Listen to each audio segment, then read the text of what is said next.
The universe, at its most fundamental level, is a tapestry of cause and effect. Every action ripples outward through time and space with predictable consequence, governed by laws that Starfleet's finest minds have spent centuries cataloging, testing, and refining into the bedrock of scientific understanding. The Federation was built on that bedrock. On the certainty that the cosmos, however vast and strange, operated according to principles that patience and intelligence could eventually decode. Captain Jean-Luc Picard had spent his career navigating that cosmos with exactly that confidence. He had faced the Borg and survived. He had argued philosophy with omnipotent beings and held his ground. He had watched civilizations rise and fall across the breadth of the galaxy and returned each time to the bridge of the Enterprise with his faith in reason intact. But the universe, as Picard had also learned, reserved its most instructive lessons for the moments when certainty failed completely. It began with a sensor ghost. Lieutenant Commander Data reported it at 0340 hours, ship's time, while the Enterprise D cruised at warp 6 along the outer edge of the neutral zone on a routine cartographic survey of 3 unremarkable star systems.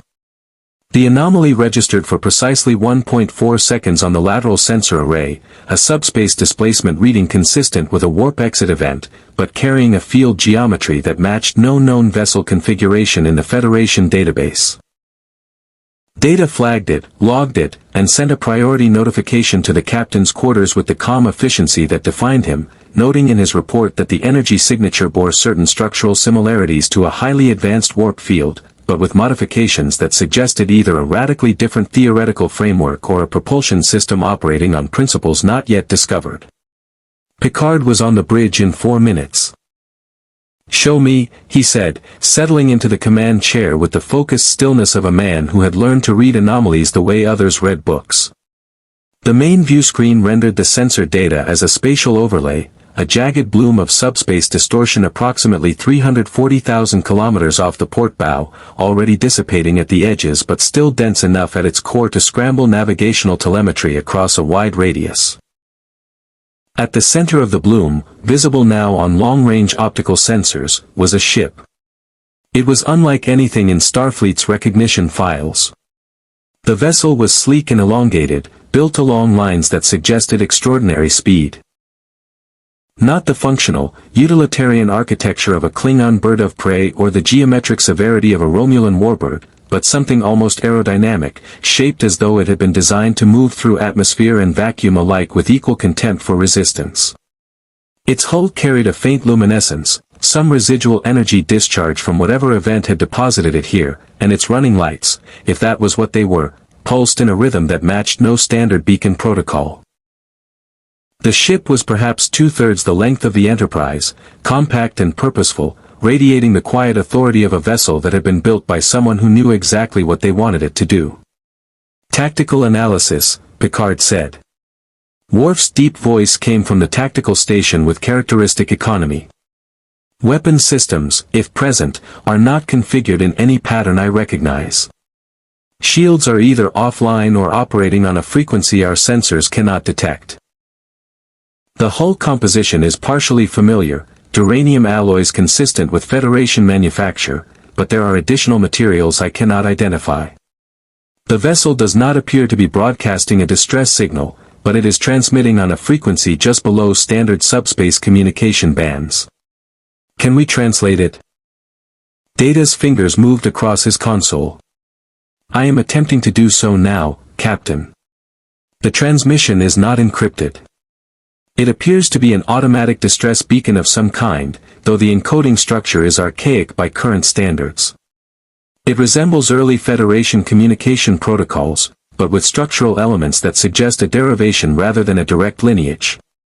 A pause, brief and precise. "Captain, if I had to characterize this encoding, I would say it looks like what Federation communication technology might become in approximately 7 centuries of continued development."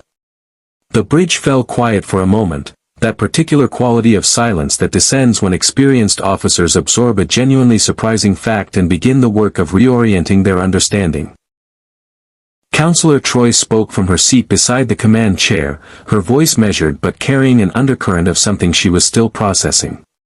I'm sensing a presence aboard that vessel. One individual, possibly more, though the others are unusual enough that I'm having difficulty reading them clearly. The one I can sense most strongly is, she paused, choosing her words carefully. Human. Unmistakably human. But the emotional signature is unlike anyone I've encountered. There's extraordinary intelligence, not just as an intellectual trait, I mean I can feel it, like a kind of intensity, a constant forward motion. And beneath that, another pause. Loneliness. Very old, very deep. The kind that comes from being separated from everything familiar. Picard absorbed this. Hail them. The transmission that came back was audio only, slightly fragmented at the edges by whatever spatial violence had deposited the vessel here, but clear enough to carry the voice of a young man, younger than Picard had expected, from the authority the ship projected, who spoke with a calm that suggested he was accustomed to waking up in impossible situations and treating them as problems to be solved rather than catastrophes to be endured. This is Kurt Newton, aboard the Comet, transmitting on all available frequencies. I've experienced a catastrophic temporal displacement event. My navigational systems are partially offline and I'm attempting to establish my position. If anyone is receiving this transmission, I would very much appreciate a response, and if you happen to have a fix on my coordinates, I wouldn't say no to that either. A beat of silence. Then, with a tone that somehow managed to be both urgent and almost cheerful, I should mention that I'm not hostile. I'd hate for anyone to reach the wrong conclusion. Picard found himself, despite everything, almost smiling. He pressed the comm channel open. This is Captain Jean-Luc Picard of the Federation Starship Enterprise. We have your position. You are in Federation space, approximately 40 light-years from the Romulan neutral zone. Mr. Newton, can you tell us your point of origin? The pause that followed was long enough to carry weight. Federation, the voice said finally, and the word came out with a quality that Picard couldn't immediately categorize. Not surprise, exactly. Something more complex than that. Recognition, perhaps, layered over something that might have been grief. You said Federation. What year is it? Picard told him. Another silence, longer still. That's. The voice steadied itself with what sounded like considerable effort. That's approximately 700 years before my time. Captain Picard, I need you to understand something before we go any further. I know things about your era. I studied it. Federation history in my century is well documented up to a point, and then there are gaps. Significant ones. I don't know yet whether my being here is one of the causes of those gaps, or whether something else created them. But I want to be transparent with you from the start, because I suspect we're going to need to trust each other, and I've found that trust built on concealment tends to collapse at the worst possible moment. Picard studied the ship on the view screen. He studied the sensor readings that Data was quietly updating with each passing moment, building a picture of a vessel whose technology outpaced current Federation science by margins that made the Theoretical Sciences Division's projections look conservative. He thought about temporal mechanics and prime directives and the standing orders from Starfleet Command regarding time travel, which could be summarized without much loss of nuance as, don't. He also thought about the voice on the other end of the transmission, the exhaustion in it, the discipline, the quality of a mind that was clearly moving very fast through a very complicated situation while maintaining the basic courtesy of keeping another person informed. Mr. Newton, he said, I'm going to ask you to lower your shields, if you have them, and allow us to beam you aboard the Enterprise for a conversation. Your vessel will be secured in our shuttle bay with full respect for its integrity. You have my word on that. Your word as a Starfleet captain. My word as Jean-Luc Picard. Another pause, shorter this time. All right, Captain. I'll need to bring my crew. They're not what you'd call conventional, and I'd rather introduce them in person than have your sensors try to categorize them. It tends to cause confusion. We'll manage, Picard said. He clicked off the channel and turned to Worf. Yellow alert. I want a security team in Transporter Room 2, armed, but weapons holstered. This is a first contact situation until we know otherwise. He stood, straightening his uniform with the small precise gesture that his crew had learned to read as the captain shifting from assessment to engagement. Number 1. Riker had arrived on the bridge during the transmission, standing at parade rest near the ops station with the attentive stillness of a man absorbing everything and filing it for use. Captain. You have the bridge. I'll greet our guest personally. If you want to see more characters enter the Star Trek universe, hit that subscribe button and drop the name of a character you'd want to see in the comments below. Live long and prosper. The transporter room hummed with the particular tension of anticipation as Picard took his position before the platform, hands clasped behind his back, expression composed into the diplomatic neutrality he had spent decades perfecting, open without being unguarded, receptive without being naive. Chief O'Brien stood at the console, his own expression carrying the focused wariness of a man who had beamed aboard enough surprises to know that the readings preceding this transport were unlike anything he processed in his career. Energizing, O'Brien said quietly. The familiar cascade of golden light materialized into 3 figures, and Picard, who had genuinely believed he was prepared, took a single involuntary step back before his training reasserted itself. The young man in the center was perhaps 25 years old, lean and tall, with dark hair and eyes that carried that quality Troy had described, intensity, forward motion, mind that seemed to be processing the transporter room, the security officers, Picard's face, and approximately 17 other variables simultaneously. He wore a close-fitted suit of some advanced material that had clearly seen recent stress, and he carried himself with the relaxed readiness of someone for whom physical danger was a familiar companion rather than an exceptional circumstance. He was, in the most straightforward sense, a young man, and yet there was nothing young about the way he occupied the room.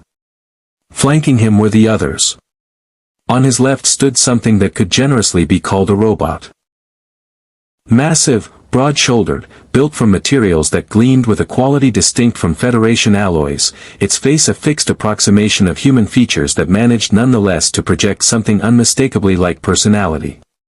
On his right was a figure that read as human to the eye but registered on every instinct Picard possessed as something more complicated than that. Too fluid in its stillness, too precise in its attention, its face carrying a quality of engineered perfection that made Data seem almost conventional by comparison. And tucked under the young man's arm, cradled with the casual familiarity of long habit, was what appeared to be a transparent case containing a living human brain, connected to a compact mechanical housing that pulsed with quiet, unmistakable life. The young man looked at Picard. His expression was serious, respectful, and faintly apologetic. "Captain Picard," he said. "I'm Kurt Newton. I told you my crew wasn't conventional." He glanced at the security officers, whose hands had not moved toward their weapons but whose postures had achieved a kind of electrified stillness. "I want to assure you that Greg, Otho, and Simon are not hostile. They're my friends. And honestly, of the 4 of us, I'm probably the most dangerous." He said it without bravado. Simply, as a fact. Picard held the young man's gaze for a long moment. Then he stepped forward, extended his hand, and said the thing that 700 years of human progress had still not improved upon as an opening to an impossible conversation. "Welcome aboard the Enterprise, Mr. Newton. Shall we talk?" The observation lounge off the main bridge had hosted conversations that shaped the course of Federation history. Treaty negotiations, tactical briefings during the Borg incursion, the quiet council of admirals and ambassadors who understood that the most consequential decisions were rarely made in the formal chambers built to receive them. Picard had always preferred it to the captain's ready room for encounters that required genuine exchange rather than institutional authority. The long viewport offered a continuous reminder that whatever was being discussed happened against the backdrop of something immeasurably larger than any single perspective, and he had found over the years that this tended to keep conversations honest. He sat now at the head of the table with Riker to his right and Troy to his left. Data occupied the seat nearest the door, a PADD already active in his hands, recording everything with the quiet thoroughness that made him invaluable in situations where details would later prove decisive. Worf had positioned himself just inside the entrance. Not seated, which was a deliberate choice that Picard had not countermanded, because Worf's instincts in first-contact situations had proven reliable enough to trust, and the Klingons' unease about their guests was visible enough that dismissing it would have been dishonest. Kurt Newton sat across from Picard with the brain's housing unit resting on the table before him, its transparent casing catching the starlight from the viewport in a way that gave Simon Wright's circumstances an almost meditative quality. Greg and Otho had been asked, with genuine courtesy, to wait in the anteroom, a request Kurt had relayed to them with the easy authority of long familiarity, and which they had accepted without visible resentment, though Greg's parting look at Worf had contained a frankly evaluative quality that the security chief had returned with equal frankness. Kurt had declined refreshment, accepted water, and spent the first 90 seconds of the meeting conducting what Picard recognized as exactly the same assessment Picard was conducting of him, reading the room, reading the people, filing everything for use.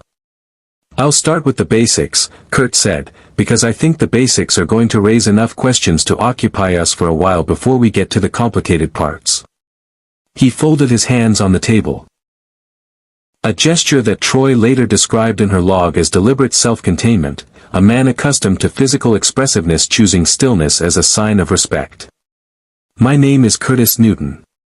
In my own time, the year 2118 by the old Earth calendar, though the Federation uses a different reckoning by then, I'm known as Captain Future.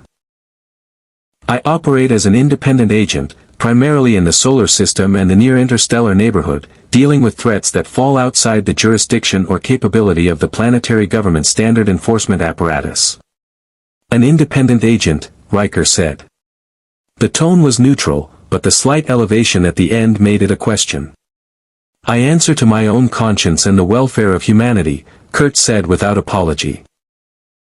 "I have a cooperative relationship with the authorities of my era, but I don't serve them. I never have." A brief pause. "I understand that may complicate things from a Starfleet perspective." "We'll note the complication and continue," Picard said. "Please go on." Kurt nodded. 3 days ago, subjectively, I was conducting a field test of a new propulsion concept. A time drive, essentially, though that description oversimplifies the physics considerably. The theoretical framework was sound. The execution encountered a variable we hadn't accounted for, and the result was a displacement event that carried the Comet and everyone aboard approximately 7 centuries backward along Earth's temporal axis and some measurable distance sideways through dimensional variance. I don't yet know if the displacement was recoverable before it happened or if the field collapse made it permanent. Simon has been working on the calculations since we arrived, but the data set is complex enough that we won't have a reliable answer quickly. The brain, Data said, and the interest in his voice was genuine, unperformed, the quality of a consciousness encountering something that resonated with its own deepest questions. Simon Wright.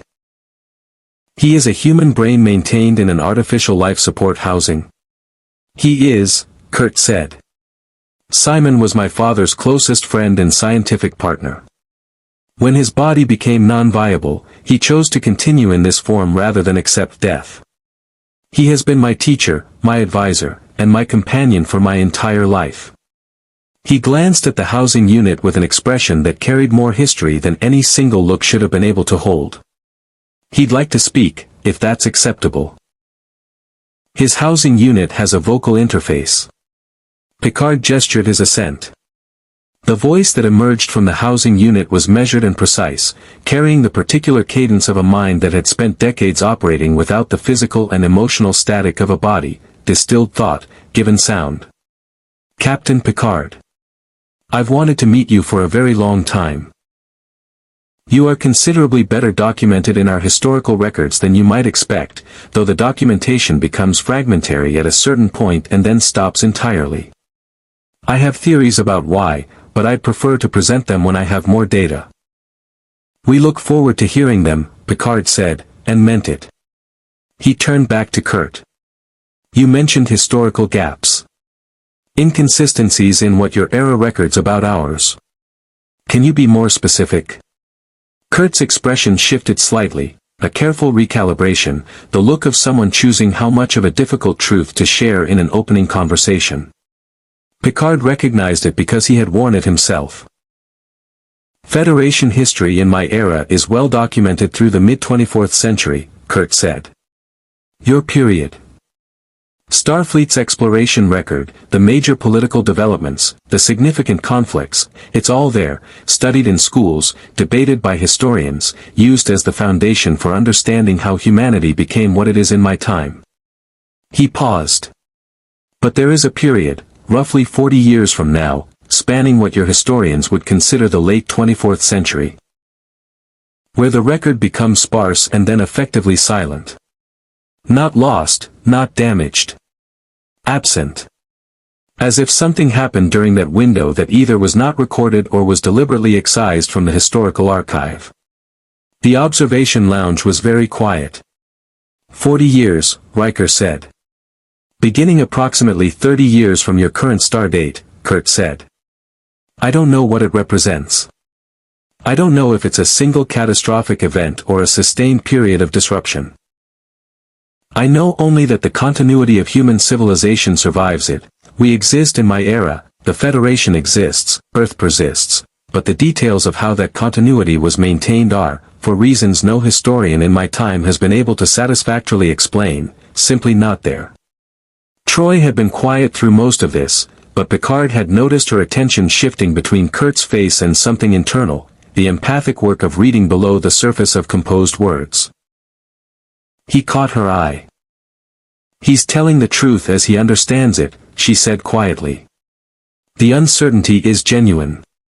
He's not concealing the substance of what he knows, he's sharing it as completely as he can. What I'm sensing beneath the words is, she considered. Urgency. Not panic. Something more disciplined than that.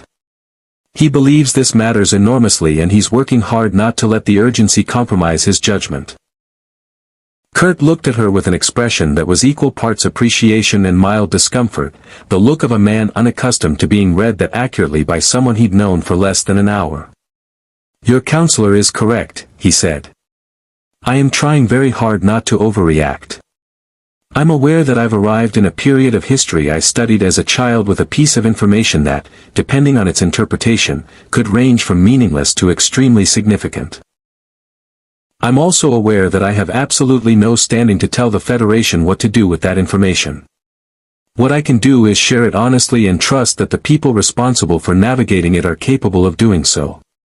He said this looking at Picard, and Picard held the look for a moment, reading everything the young man was offering in it, the respect, the exhaustion, the fundamental decency that Troy had sensed and that was now plain enough to read without empathic ability. Data, Picard said, I want a full analysis of the sensor readings from the Comet's arrival. Every piece of information we can extract about the nature of the displacement event, origin point, trajectory, dimensional variance index. Cross-reference with everything in the temporal mechanics database and flag any correlations with existing anomaly records. He paused. And I want the temporal records from Federation archives cross-referenced with what Mr. Newton has described. If there are gaps in the historical continuity of the kind he's outlined, I want to know if our own records reflect them. Understood, Captain, Data said. I should note that the Comet's computer systems, based on my preliminary scan, contain a database that significantly exceeds our own in scope and resolution. With Mr. Newton's permission, a direct interface between the Comet's archive and the Enterprise computer could accelerate this analysis considerably. All eyes moved to Kurt. He was quiet for a moment. And in that moment Picard saw the calculation happening, fast and thorough, the same kind of assessment Picard made when someone asked him for something that was reasonable on its surface and potentially consequential beneath it. Selective interface, Kurt said finally. Simon and I will define the parameters. Historical and scientific data, freely shared.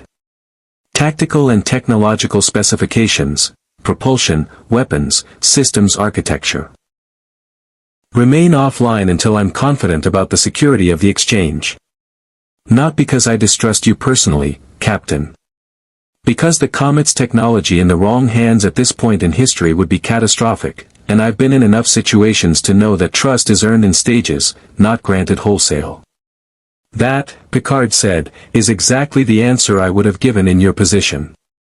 Something shifted in Kurt's face, not quite a smile, but the precursor to one. Relief, perhaps, at finding a counterpart who operated on recognizable principles.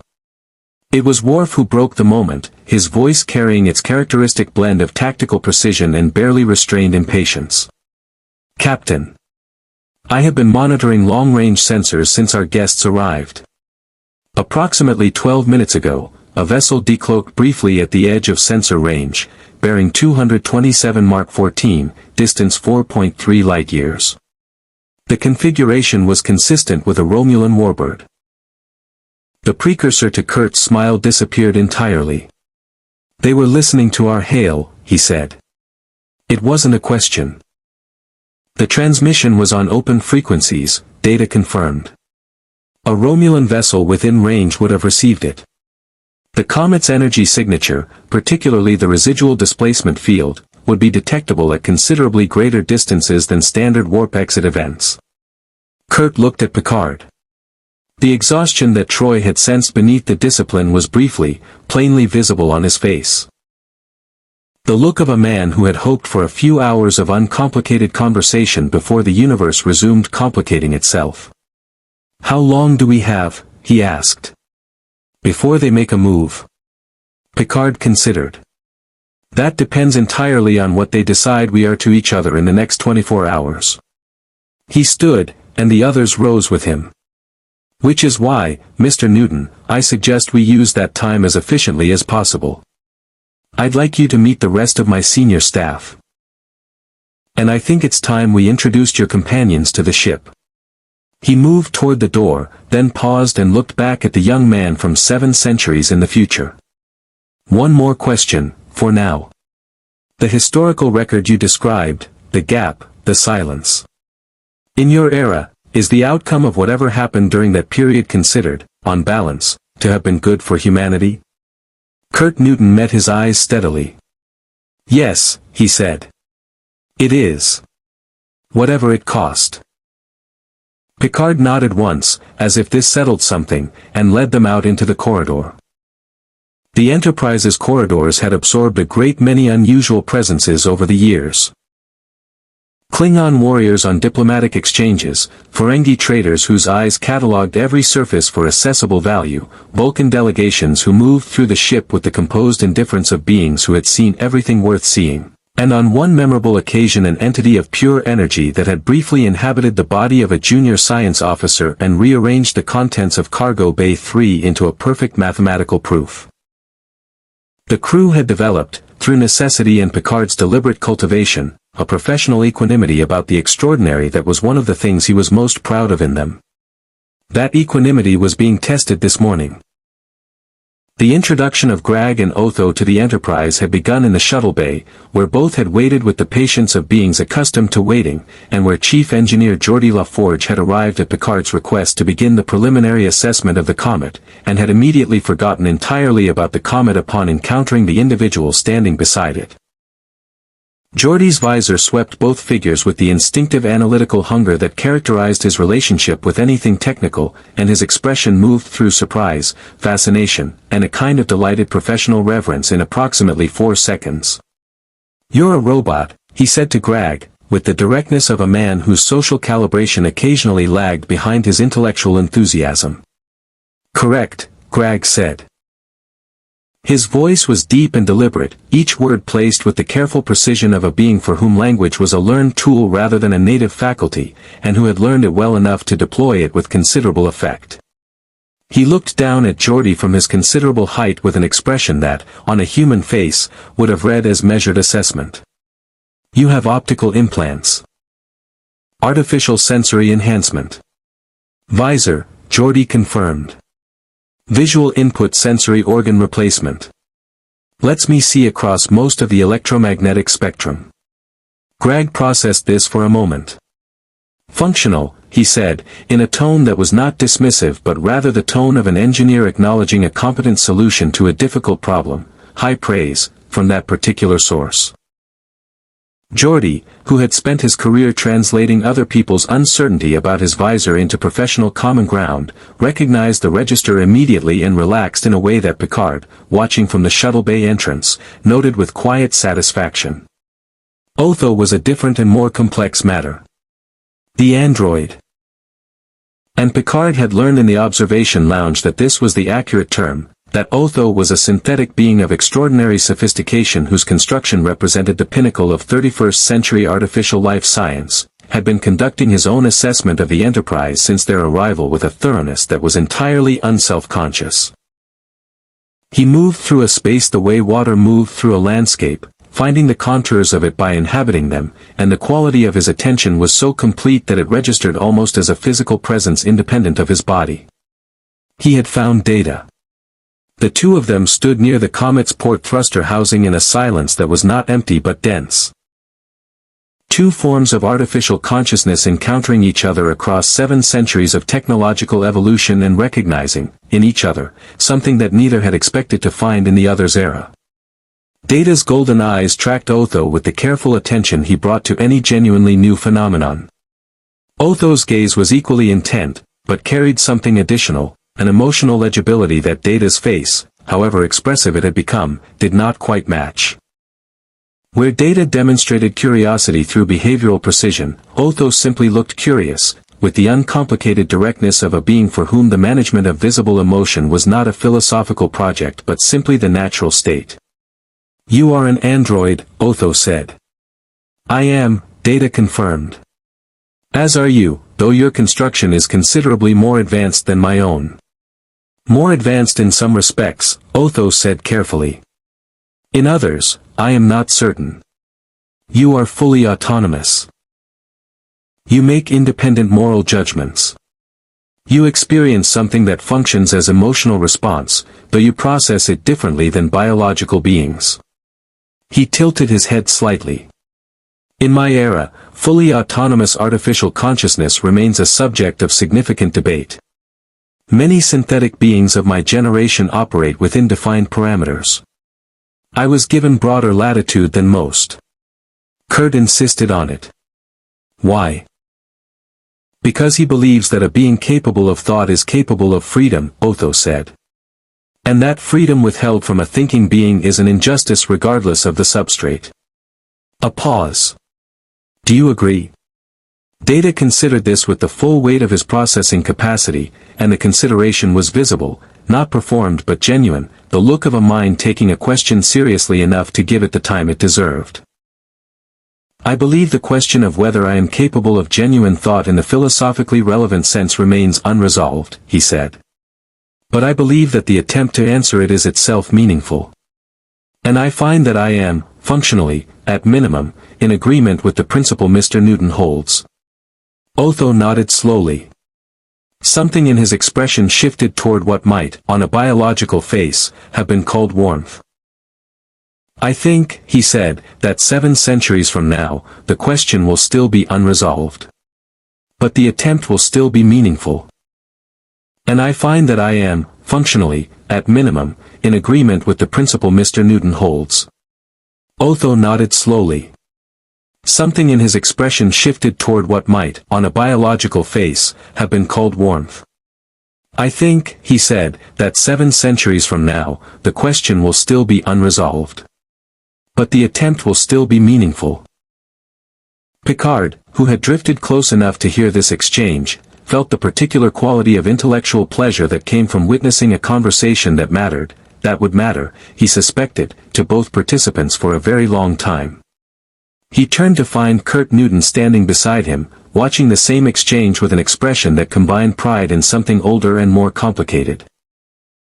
The look of a man who had fought, repeatedly and at considerable personal cost, for the right of his companions to be treated as the persons they were, and who had not yet entirely exhausted his capacity to be moved when someone else extended that recognition without being asked. "Data is remarkable," Kurt said quietly. "He is," Picard agreed. "He would be pleased to hear you say so." He spends a great deal of time wondering whether he is. Kurt looked at him. That hasn't changed in 700 years, by the way. The wondering. Otho still does it too. A pause. I think the wondering might be part of what makes them who they are. They stood in companionable silence for a moment, watching their respective crews engage with each other across the gap of centuries. Greg and Geordi now deep in what appeared to be a technical comparison of structural alloys, their mutual enthusiasm building a bridge across the considerable differences in their construction, Otho and Data moving toward what Picard suspected would become one of the most consequential philosophical conversations either would have in their respective lifetimes. Then Counselor Troi appeared at the shuttle bay entrance with an expression that Picard recognized as the one she wore when she was carrying information that required careful handling. "Captain," she said. "Dr. Crusher would like to see you. She's been reviewing the bioscan data from our guest's transport." Her eyes moved briefly to Kurt. "She has some findings she considers significant." Beverly Crusher's sickbay was, as always, a place of organized precision in which the organized precision was worn lightly enough that it felt like calm rather than control. She met them at the primary examination suite with a PADD in one hand and an expression that Picard had learned to read as the one she wore when she had discovered something that she was still in the process of deciding how to feel about. "Sit down, please, Mr. Newton," she said, with the particular tone of a doctor who has made the word please carry the weight of a directive. Kurt sat.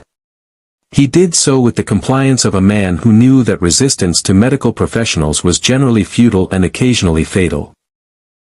Greg, who had followed them, positioned himself near the door with the focused stillness of a bodyguard who understood that this was not a situation requiring intervention but was not willing to reduce his readiness on that account. "Your bioscan during transport was consistent with human physiology," Beverly said, pulling up the display and turning it so Kurt could see it alongside Picard and Troi. "Broadly. You are human, Mr. Newton, there's no ambiguity about that. But there are some readings here that I want to discuss with you." She indicated a series of markers on the display. "Your neurological profile is extraordinary. The synaptic density and processing speed are at the far upper limit of what I've encountered in human patients, and I've treated some of the most intellectually exceptional individuals in the Federation. Your metabolic efficiency indices are similarly elevated.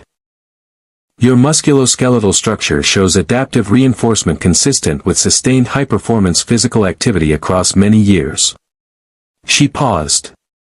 "All of this is within the range of human biological variance, even if it's at the extreme end of that range. What is not within the range I'm familiar with is this." She indicated a separate cluster of readings. "Your cellular regenerative rate," she said, "is approximately 4 times what I would expect for a human male of your apparent age. Your telomere configuration suggests a biological age in the mid-20s, which matches your appearance. But the regenerative markers are consistent with someone whose biology has been, I don't have a better word for this, optimized. Not through medical intervention, at least not any kind I recognize. It looks almost like the result of a sustained environmental effect over the course of decades." She looked at him directly. "Can you explain that?" Kurt was quiet for a moment. It was a different quality of quiet than his previous pauses, not calculation, exactly, but the particular stillness of someone deciding how much of a private thing to share in a room full of people they were still in the process of trusting. "I was raised on the moon," he said finally. "In a laboratory complex in the Tycho crater region. My parents were Roger and Elaine Newton, 2 of the foremost scientists of their generation. My father's work included, among other things, significant advances in human biology and longevity science. I was raised in an environment that was, by design, exceptional in almost every respect. The physical and neurological characteristics you're observing are partly the result of that environment and partly," he stopped. "Partly the result of things I'm not yet in a position to discuss fully, because explaining them adequately would require sharing information about 21st century science that I'm not comfortable releasing until I understand this situation better." Beverly looked at him steadily. "Is any of it a risk to my crew?" "No," Kurt said, without hesitation. Nothing about my biology represents a threat to anyone aboard this ship. That I can tell you without reservation. She held his gaze for a long moment, running the diagnostic that every good doctor ran on a patient's credibility alongside their biosigns. Then she nodded. All right. I'm going to want follow-up scans, and I'd appreciate your cooperation with those. You'll have it, Kurt said. Picard had been quiet through this exchange, but his mind had been moving steadily through its implications.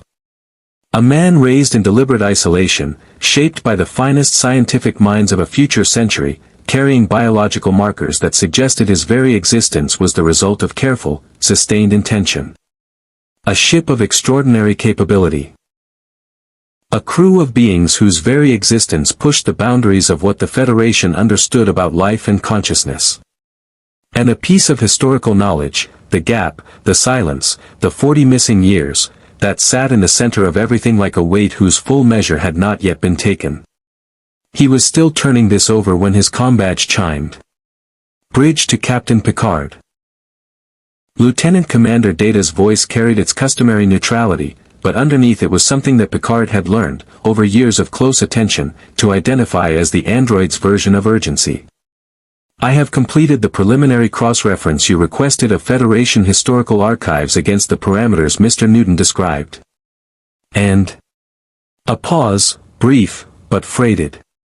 The gaps he described are present in our own records, Captain. Precisely as he outlined them. There is a period of approximately 42 years beginning 3 decades from our current start date in which the Federation Historical Archive contains a degree of discontinuity that cannot be explained by data degradation or archival loss. The records exist. They are simply incomplete. In ways that do not appear accidental. Another pause. Captain, I have also completed a more detailed analysis of the Comet's arrival displacement field. The temporal and dimensional variance vectors are consistent with what Mr. Newton described. However, there is an additional element in the field geometry that I cannot account for by the mechanics of an accidental displacement event. Picard's voice was careful and precise. Explain. The displacement field contains a navigational component, Captain. Buried within the variance signature, overlaid on the accidental field in a way that would be undetectable without the specific analysis I conducted, is a secondary field structure that appears to have been deliberately generated. Someone did not merely allow this displacement to occur. Data's voice remained level, but the weight of what he was saying was unmistakable. Someone aimed it. The sickbay was very quiet.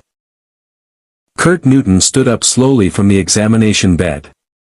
His face had gone through something, a rapid, complex transit of emotion that passed too quickly for easy reading, and on the other side of it was an expression that Picard recognized because he had worn it himself on the days when a problem he thought he understood revealed a dimension he hadn't accounted for, and the revision required was not small. Simon suspected as much, Kurt said quietly. He didn't want to say it until he was certain. He looked at Picard. Someone sent me here deliberately. 700 years into the past, to this exact moment. He paused. The question is whether they sent me here to help, or to make sure the gap in the historical record stays exactly the way it is. The senior staff briefing that followed Data's revelation convened within the hour in the observation lounge, and Picard had requested the full complement, Riker, Troy, Data, Worf, Crusher, and LaForge, along with Kurt Newton and Simon Wright, whose housing unit occupied the table with the quiet authority of a presence that had earned its place in consequential rooms through 7 decades of accumulated wisdom. Greg and Otho remained in the shuttle bay at Kurt's suggestion, partly because the room's configuration did not comfortably accommodate Greg's physical dimensions and partly, Picard suspected, because Kurt understood instinctively that the conversation about to happen would move faster with fewer variables. The comet was visible through the viewport. Geordi had tractored it into a stable position alongside the Enterprise rather than fully into the shuttle bay, because the preliminary scans had confirmed that its drive systems were operating on a low-power standby cycle that generated a field geometry incompatible with the shuttle bay's structural integrity emitters. It sat against the stars with a patient self-possession that Picard found oddly appropriate for a vessel belonging to a man who had turned patience into a precision instrument. He let Data present the findings first, because Data's delivery of technical information had the virtue of being impossible to accuse of editorializing. The navigational component embedded in the displacement field is sophisticated enough to require either a technology substantially more advanced than the Comet's own systems or a knowledge of the Comet's specific field dynamics that could only be possessed by someone with direct access to its construction specifications, Data said, his golden eyes moving across the assembled faces with the systematic attention of a being for whom multitasking was not a technique but a native condition. The vector calculations are precise to a degree that rules out coincidence. Whoever generated this secondary field knew where they were sending the comet, to within a margin of approximately 0.003 light-years spatially and 72 hours temporally. At interstellar and intercentury scales, this represents extraordinary precision. Could it have been generated by the comet itself? Riker asked. Some kind of automated safety system that activated during the accident and attempted to find a stable temporal coordinates? I considered this possibility, Data said. Mr. Newton has confirmed that no such system exists aboard the comet, and my analysis of the secondary field signature is consistent with an external source rather than an onboard generation event. The field was applied to the comet from outside, either simultaneously with or fractionally after the initial accidental displacement. Someone was waiting for the accident, Troy said quietly. Or created the conditions for it, Simon Wright's voice said from the housing unit. Measured, precise, carrying the weight of a conclusion arrived at through careful analysis rather than alarmed intuition. I have been reviewing the pre-displacement data from our own flight recorder since we arrived. The anomaly that caused the drive failure was consistent with natural subspace variance. But the probability of encountering that specific variance configuration on that specific trajectory at that specific moment is, Kurt? 1 in several billion, Kurt said. He had been quiet through Data's presentation, not with the passivity of someone allowing others to define his situation but with the focused attention of a man absorbing a complete picture before committing to a response.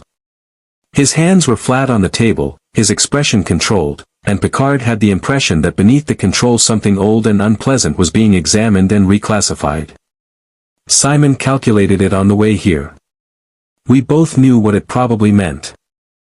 Whoever generated this secondary field knew where they were sending the comet, to within a margin of approximately 0.003 light-years spatially and 72 hours temporally. At interstellar and intercentury scales, this represents extraordinary precision. Could it have been generated by the comet itself? Riker asked. Some kind of automated safety system that activated during the accident and attempted to find a stable temporal coordinates? I considered this possibility, Data said. Mr. Newton has confirmed that no such system exists aboard the comet, and my analysis of the secondary field signature is consistent with an external source rather than an onboard generation event. The field was applied to the comet from outside, either simultaneously with or fractionally after the initial accidental displacement. Someone was waiting for the accident, Troy said quietly. Or created the conditions for it, Simon Wright's voice said from the housing unit.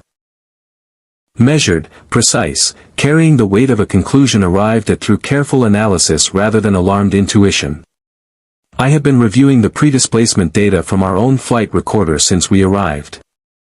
The anomaly that caused the drive failure was consistent with natural subspace variance. But the probability of encountering that specific variance configuration on that specific trajectory at that specific moment is, Kurt? 1 in several billion, Kurt said. He had been quiet through Data's presentation, not with the passivity of someone allowing others to define his situation but with the focused attention of a man absorbing a complete picture before committing to a response. His hands were flat on the table, his expression controlled, and Picard had the impression that beneath the control something old and unpleasant was being examined and reclassified. Simon calculated it on the way here. We both knew what it probably meant. We weren't ready to say it out loud until Data's analysis confirmed the secondary field. Someone arranged for your accident, Picard said. Yes. And then directed the resulting displacement to this specific location and time period. Yes. Do you have a theory about who? Kurt was quiet for a long moment. Not the silence of uncertainty. The silence of a man deciding how much of a very complicated history to compress into an answer that a room full of people from 7 centuries ago could usefully receive. In my era, he said finally, there are individuals and organizations whose interests are served by controlling the flow of historical information. Some of them have been my adversaries for years. A few have capabilities that extend to temporal manipulation. Not routinely, not cheaply, but it exists as a tool in the arsenal of people with sufficient resources and sufficient motivation. He paused. There is one possibility that concerns me more than the others. An individual whose reach, in my time, extends across the solar system and beyond, whose interest in controlling what humanity knows about its own past has been a constant element of our conflicts. His name is Ulkorn. He is. Another pause, this one carrying something that was not quite hesitation but rather the careful precision of someone who did not wish to be imprecise about a dangerous subject. He is the most capable adversary I have encountered in my career. And if he has developed temporal reach, then sending you here could serve several purposes simultaneously, Simon said, completing the thought with the fluency of decades of intellectual partnership. It removes you from your own era during a period when your presence there might inconvenience his operations. It places you in a period of history where your knowledge of future events makes you a liability to the timeline. And if the gap in the historical record is connected to whatever is coming for the Federation 30 years from now, if that gap represents something Ulkorn engineered, or intends to engineer, then your presence here, disoriented and displaced, might be intended to prevent you from interfering. The observation lounge absorbed this in silence. Geordi was the first to speak, with the directness of an engineer whose relationship with problems was fundamentally practical. So either someone sent you here to help, and the help is connected to whatever's coming, or someone sent you here to keep you out of the way, and the gap is something they caused. He looked at Kurt. Is there a third option? There's always a third option, Kurt said. I just haven't found it yet. Worf had been standing in his customary position near the door, and Picard had been tracking the Klingons' reactions through the briefing with the peripheral attention he always maintained for his security chief's instincts. Worf's posture had shifted incrementally as the briefing progressed. Not toward aggression but toward the particular quality of alertness that in a Klingon warrior signified not imminent combat but strategic reassessment, the moment when a situation previously understood as tactical became recognized as something larger. Captain, Worf said. The Romulan vessel. Yes, Picard said. I haven't forgotten. They will not wait indefinitely. A displaced vessel of unknown origin carrying technology 7 centuries more advanced than anything in this quadrant. The Tal Shiar will have reached conclusions about its value. They will act. Agreed.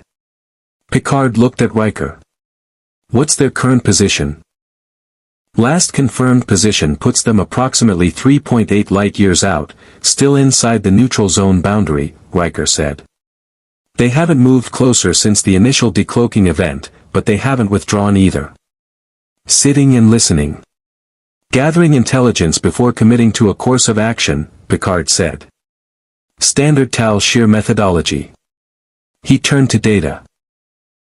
Can you determine whether the transmission from the Comet's automatic beacon contains sufficient technical detail about the ship's systems to give a Romulan technical team a meaningful starting point for reverse engineering? The beacon transmission was not technically detailed, Data said. It contained identification, distress indicators, and positional data. However, the Comet's propulsion field during its arrival event would have been detectable at considerable range, and a sophisticated sensor array, such as those carried by a warbird, would have extracted substantial technical information from that field geometry alone. Sufficient, I estimate, to confirm that the vessel represents a generational advance in propulsion technology and to motivate significant interest in acquisition. Then we should assume they already want it, Riker said. We should assume they already have a plan to take it, Worf corrected. Kurt had been following this exchange with the concentrated attention of someone running simultaneous calculations on multiple tracks. The Comet systems include countermeasures against unauthorized access and boarding, he said. They're effective against 21st century intrusion technology. I have absolutely no idea how they'd perform against 24th century methods, because I never anticipated needing to worry about 24th century methods. A beat. I'd like Geordi's assessment of that gap as soon as possible. Already on my list, Geordi said. I was going to suggest the same thing. The easy professional rapport between the two, established in less than 2 hours over a shared interest in engineering problems that most beings would find paralyzing, was one of the small, significant things that Picard had been observing and filing. The manner in which Kurt Newton moved through new environments, making connections and establishing working relationships with a speed and naturalness that suggested this was not social skills so much as genuine interest. Genuine attention to the individuals around him, was a quality that Picard recognized and respected, because it was rare enough that its absence was more common than its presence, and its presence always meant something. Beverly Crusher had been quiet through the briefing, her medical instincts operating on a different frequency than the tactical and analytical concerns dominating the room. She spoke now with the directness that Picard had always valued in her, the quality of someone who trusted that the truth was more useful than a comfortable approximation of it. I want to go back to something, she said. The historical gap. The 42 years that are simply absent from our archive. She looked at Kurt steadily. You said the outcome for humanity is positive, that whatever happens during that period, civilization survives it and the Federation endures. But I want to ask you something more specific than that, and I want you to think carefully before you answer. A pause. The people who lived through that period. The individuals, not the institutions, not the civilization in aggregate. What does your history tell you about them? Kurt met her gaze. And in the quality of the silence that preceded his answer, Picard read everything he needed to know about what the answer would contain. Very little, Kurt said. The institutional records survive, treaties, territorial boundaries, technological developments, political transitions. The personal records, the individual accounts, the logs, the correspondence, those are part of what's absent. He paused. Historians in my era have described it as the silent generations. The people who lived through that period left almost no personal historical footprint. Which could mean that the disruption was severe enough to make personal record-keeping impossible. Or it could mean the records were deliberately removed. His voice was entirely level, but the levelness itself was a kind of weight. Either interpretation has significant implications. Beverly nodded slowly, the doctor's face processing something beyond the clinical. I see. Picard rose from his chair, and the room rose with him in the unspoken choreography of a senior staff that had learned to read his transitions. He moved to the viewport and stood for a moment looking at the comet against the stars. That sleek, purposeful shape from 7 centuries in the future, sitting in the present with all its implications unresolved. Here is where we are, he said, with the quiet authority of a captain who had learned that clarity was the first obligation of command. We have a visitor from the far future who was deliberately sent to this moment by an unknown party for reasons that may range from protective to malicious. We have a piece of historical information that suggests something significant and apparently disruptive is coming for the Federation within 30 years, the details of which are absent from every record we can access. We have a Romulan warbird sitting at the edge of sensor range with what we must assume are acquisitive intentions toward technology that could destabilize the balance of power in this quadrant catastrophically. And we have, as yet, no reliable way to determine whether the person responsible for sending Mr. Newton here is an ally, an adversary, or something more complicated than either. He turned from the viewport. What we also have, he said, is time. Not unlimited time, but enough to approach this methodically rather than reactively. Mr. Newton, I would like to propose a formal arrangement. You and your crew are guests of the Enterprise, with full access to common areas and working spaces appropriate to our current situation. In exchange, I ask that no significant action, departure, communication with external parties, use of the Comet systems beyond what Geordi has already assessed, be taken without my knowledge. Not my permission, necessarily. My knowledge. He looked at Kurt directly. You operate independently. I respect that. I'm not asking you to surrender that independence. I'm asking for the transparency you offered me in our first conversation. Kurt Newton looked at him for a long moment.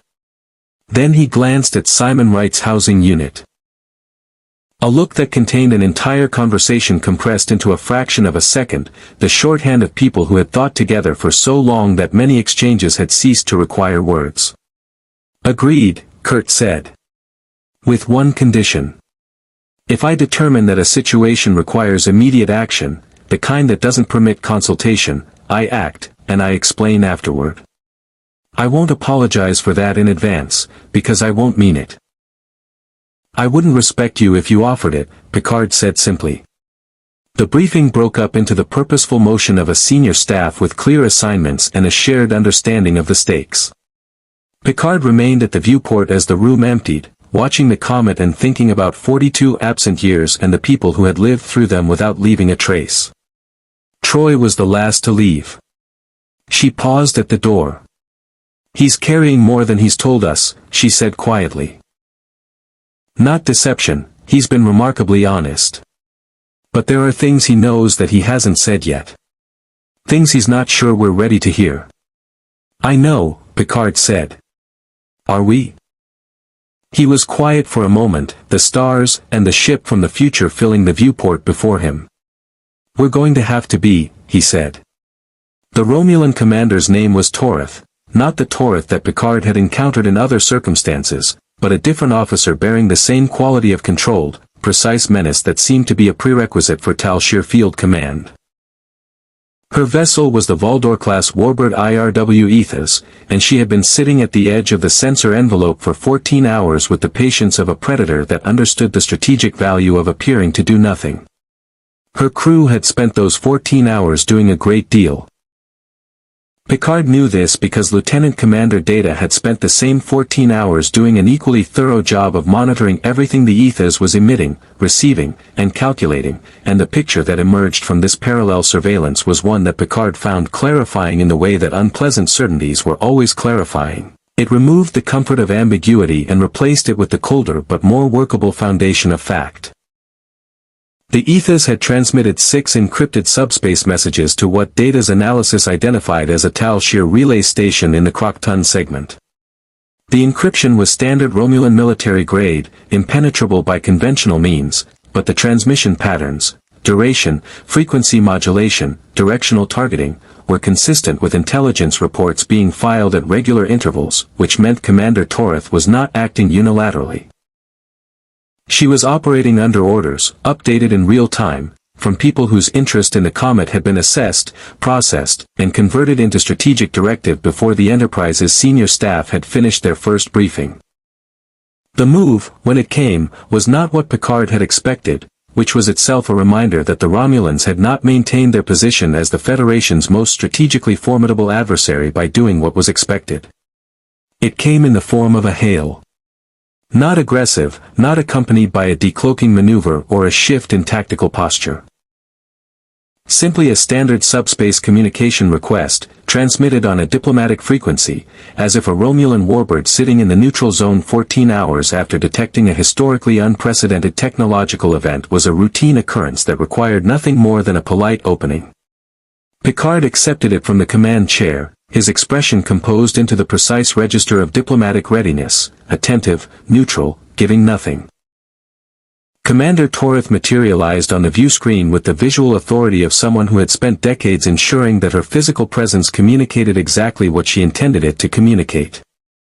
She was perhaps 50, her dark hair swept back in the precise architectural style favored by Tal Shiar officers, her uniform immaculate, her expression carrying the particular quality of Romulan composure that was not the absence of calculation but the perfection of its concealment.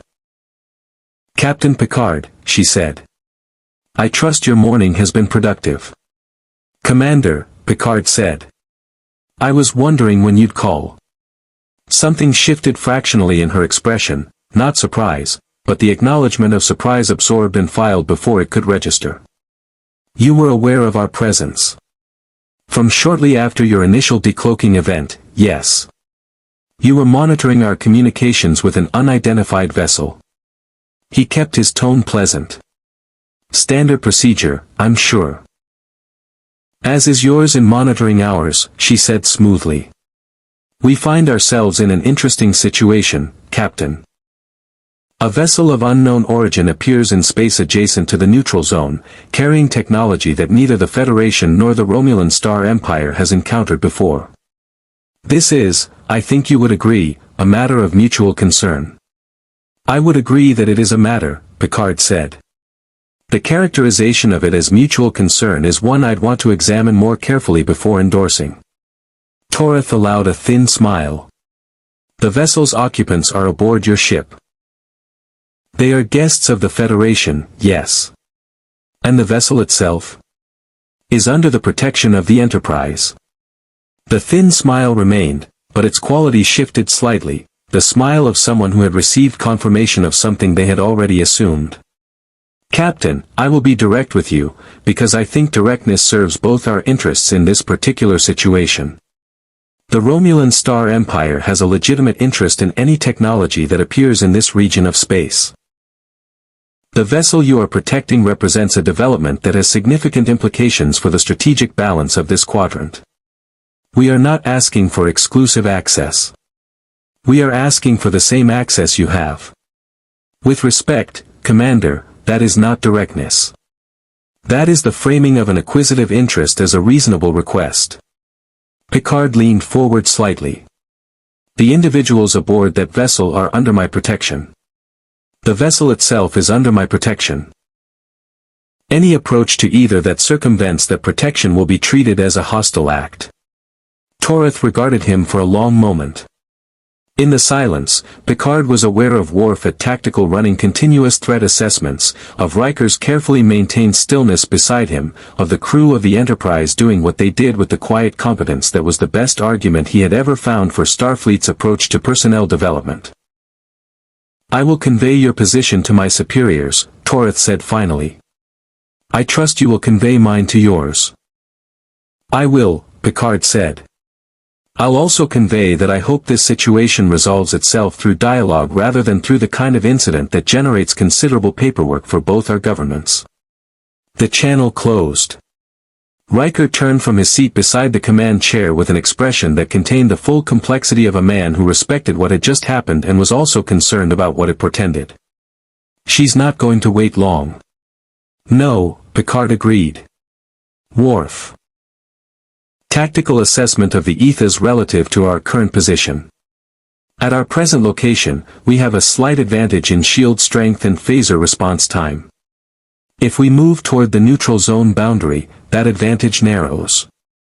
If the ethos is joined by a second vessel, Worf paused, his console emitting a tone that his experienced hands interpreted before the rest of the bridge registered it. Captain. Long-range sensors are detecting a second warp signature approaching from bearing 019 Mark 7. Distance, approximately 6.1 light-years. Romulan configuration. Arriving in approximately 4 hours at present speed. Picard absorbed this without visible reaction. They were already in transit when she hailed us. The hail was a delay mechanism, data confirmed. The communication was timed to occupy our attention while the second vessel approached to a position from which it could support the ethos tactically. A two-ship pincer, Riker said. Standard Romulan intercept pattern. Picard stood and moved to the con. Set course bearing 270 Mark 0. Warp 7. Take us away from the neutral zone and into open Federation space. He turned to the tactical station. Worf, notify Starfleet Command of our situation and request any available support in this sector. And ask Mr. Newton to join me on the bridge.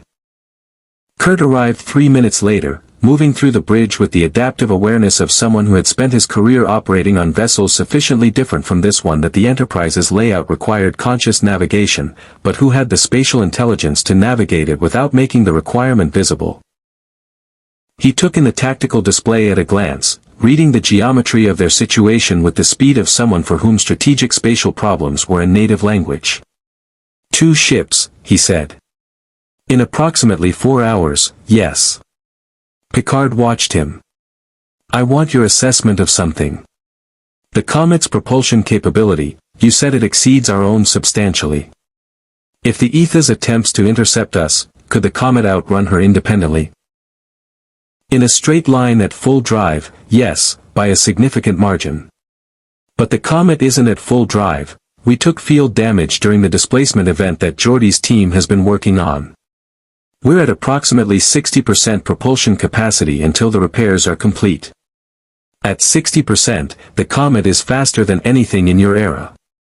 He paused. But running isn't what concerns me. What does? Kurt turned from the tactical display and looked at Picard directly. If the Romulans take the Comet, not just scan it, but actually get hands on it, what they can reverse engineer from its systems represents a generational leap in military capability. Not just propulsion. Weapons integration, defensive systems, sensor architecture, computational frameworks that are 7 centuries ahead of anything in this quadrant.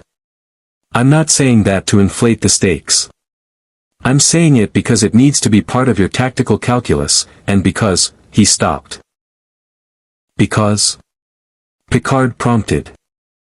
Because in my era, one of the persistent historical questions about the late 24th century is why the Romulan Star Empire underwent a sudden and dramatic acceleration in its technological development during the period I've been describing as absent from the record.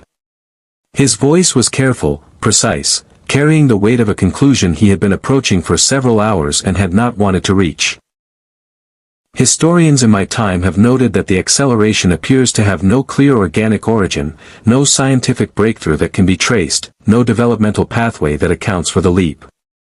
It simply appears in the record, fully formed, as a new baseline. He held Picard's gaze. I think you understand what I'm suggesting. The bridge was quiet in the way that spaces became quiet when the people in them were processing something that recontextualized everything that had preceded it. You're suggesting, Picard said carefully, that the technological acceleration observed in Romulan history in your era may be traceable to this event.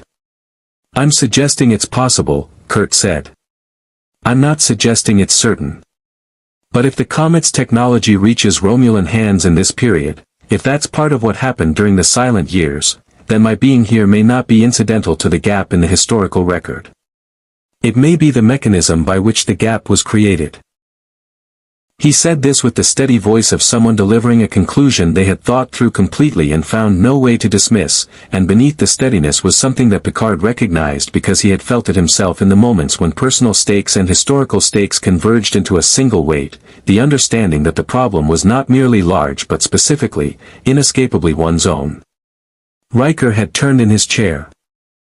If that's true, if Ulquorn or whoever sent you here did it specifically to put the Comet within Romulan reach, then the displacement wasn't meant to keep me out of the way, Kurt said. It was meant to put me somewhere I couldn't prevent an outcome that my arrival would make possible. A pause. Which is elegant, in a genuinely horrible way. I arrive here, the Romulans detect the Comet, they acquire the technology. And because the historical record is absent for this period, I never knew to prevent it because I never knew it happened. His voice remained steady. Someone put me inside a closed loop.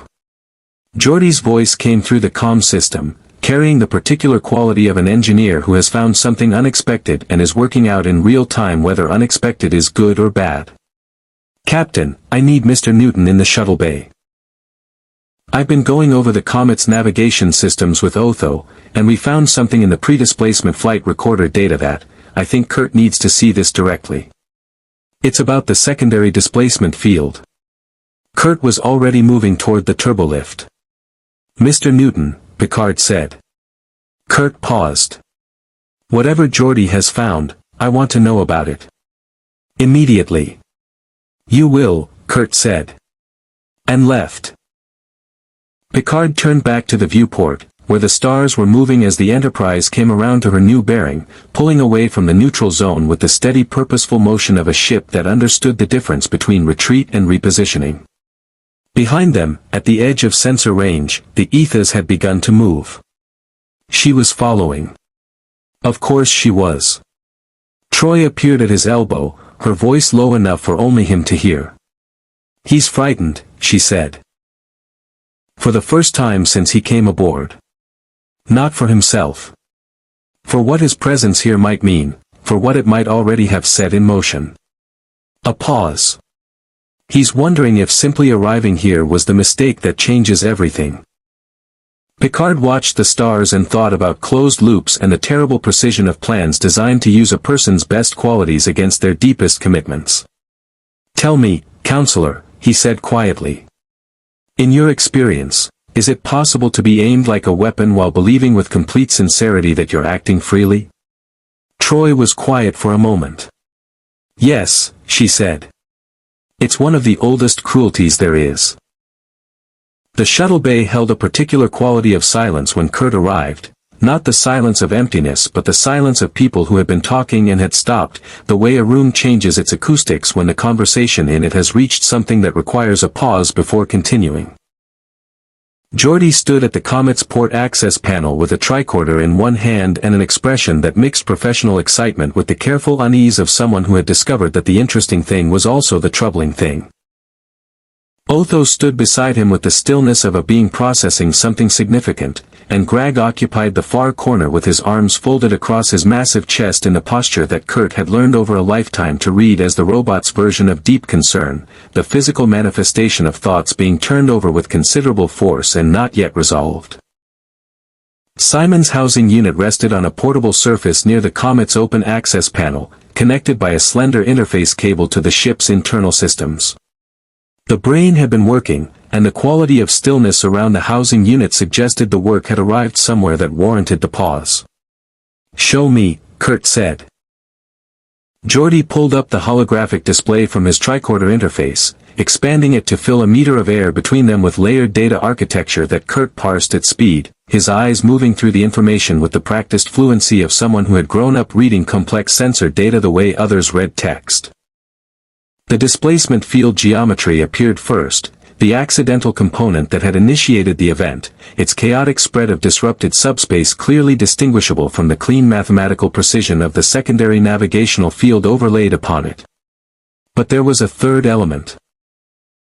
Nested within the secondary field, visible only at the resolution level Geordi had achieved by cross-referencing the Comet's own flight recorder data with the Enterprise's external sensor logs from the moment of arrival, was a structure so compact and so precisely encoded that it had initially registered as background noise in both data sets independently. Together, triangulated, it resolved into something unmistakable. A message.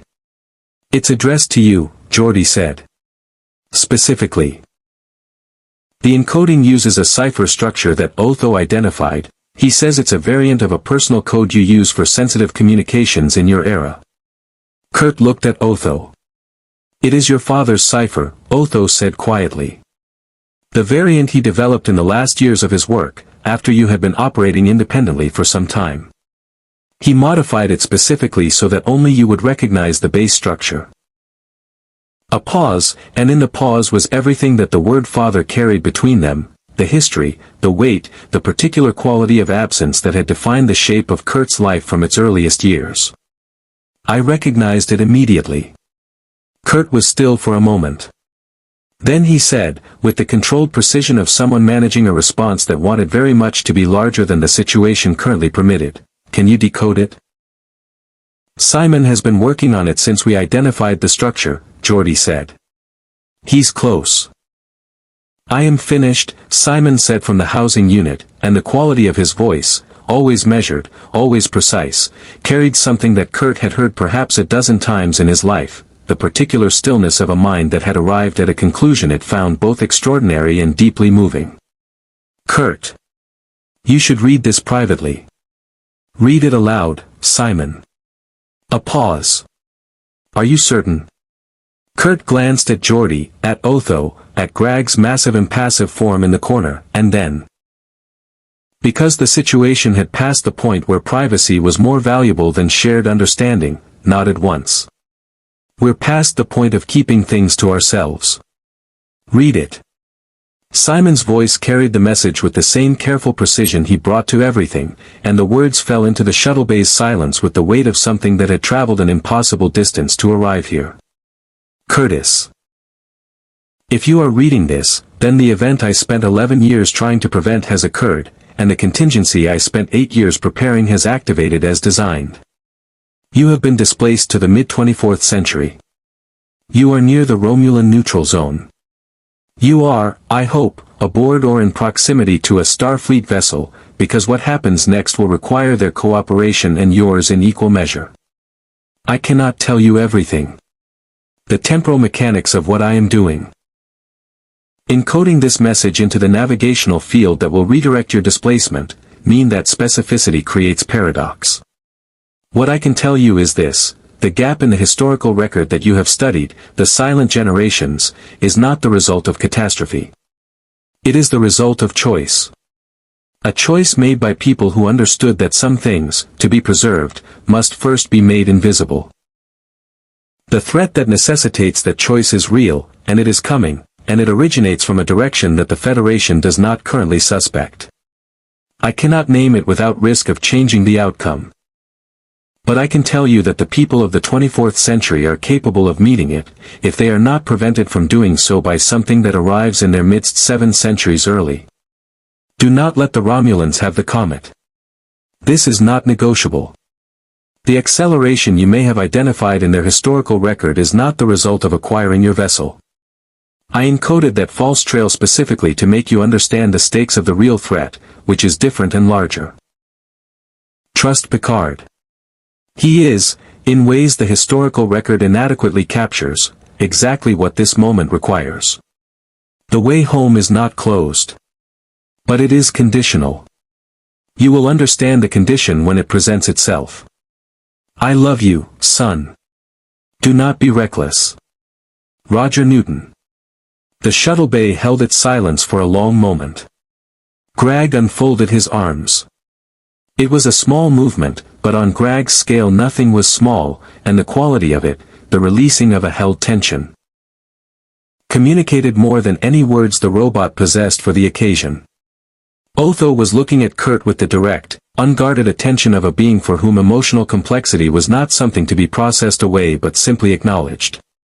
He said nothing, which was exactly right.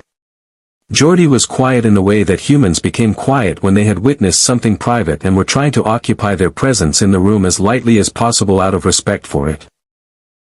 Kurt stood with his hands at his sides and his face doing something that was clearly costing him effort to manage, and managed it, and after a moment was simply standing there with the message absorbed and the implications of it beginning the work of reorganizing everything he had understood about his situation since arriving. His father had known. Had spent 11 years trying to prevent it and 8 years preparing for its inevitability. Had been alive, had been working, at a point in the future that Kurt had believed, for reasons the message now suggested were themselves part of someone's design, to be long past. The personal implications of this were enormous and he set them aside with the disciplined focus of a man who had learned early that the personal and the operational, however deeply entangled, had to be addressed in sequence rather than simultaneously or both suffered. He found Picard in the observation lounge 20 minutes later, where the captain was reviewing the tactical display of the Aethas's current position with Riker and Worf, the geometry of their situation laid out in cool holographic precision against the viewport's backdrop of moving stars. Picard listened to the message, heard it read again by Simon through a portable interface Kurt carried. With the quality of attention that Kurt had already identified as one of the captain's defining characteristics, the ability to receive information completely, without the filtering of premature interpretation, and to allow the full weight of it to settle before responding. When Simon finished, Picard was quiet for approximately 10 seconds, his eyes fixed on a point in the middle distance that was clearly not the tactical display. Then he said, "Your father encoded this message into the displacement field 8 years before the event occurred." "At minimum," Kurt said. He says he spent 8 years preparing it. He may have begun the theoretical work earlier. He knew the exact cipher you would need to identify it as genuine. He knew the navigational field geometry that would carry it. He knew where you would arrive and that you would be near Starfleet. Picard turned to look at him directly. Mr. Newton, your father had access to information about this period that goes considerably beyond what a historian working from available records could possess. The specificity is too great. The precision is too great. Kurt met his gaze. I know. He had either direct knowledge of this era, or access to sources that did. Which means either he visited this period himself, or he had contact with someone who did. Picard paused. Or the historical record in your era is not as absent as you've been led to believe, and someone ensured that the absence was visible to researchers while the actual record was preserved elsewhere. That's what I've been thinking since Simon finished decoding it, Kurt said. If my father had access to detailed knowledge of this period, specific enough to encode a message of this precision, then the gap in the record isn't a gap in what happened. It's a gap in what was made publicly available. Someone curated the silence. To protect the record, Riker said slowly, working through it. If the threat your father mentions is real and originates from a direction the Federation doesn't suspect. If it's the kind of threat that could use historical knowledge as a tool against the people trying to stop it. Then making the record invisible is a defensive measure, Troy said. She had been quiet in the corner of the room, listening with the layered attention that worked simultaneously on the words and on everything beneath them. If your adversaries can't find the record, they can't use it to anticipate the response. Which means the silent generations aren't silent because something terrible happened to the people who lived through them, Beverly Crusher said from the doorway. She had arrived quietly during the reading and had been absorbing it with the same focused attention she brought to a complex diagnosis. They're silent because those people chose to make themselves invisible. To protect what they were doing. The weight of this settled across the room in the particular way of a realization that was both a relief and a deepening of the problem simultaneously, because the people of the silent years had made a choice that required extraordinary courage and extraordinary sacrifice, and knowing this made the coming threat not smaller but larger, because it was large enough to require that response.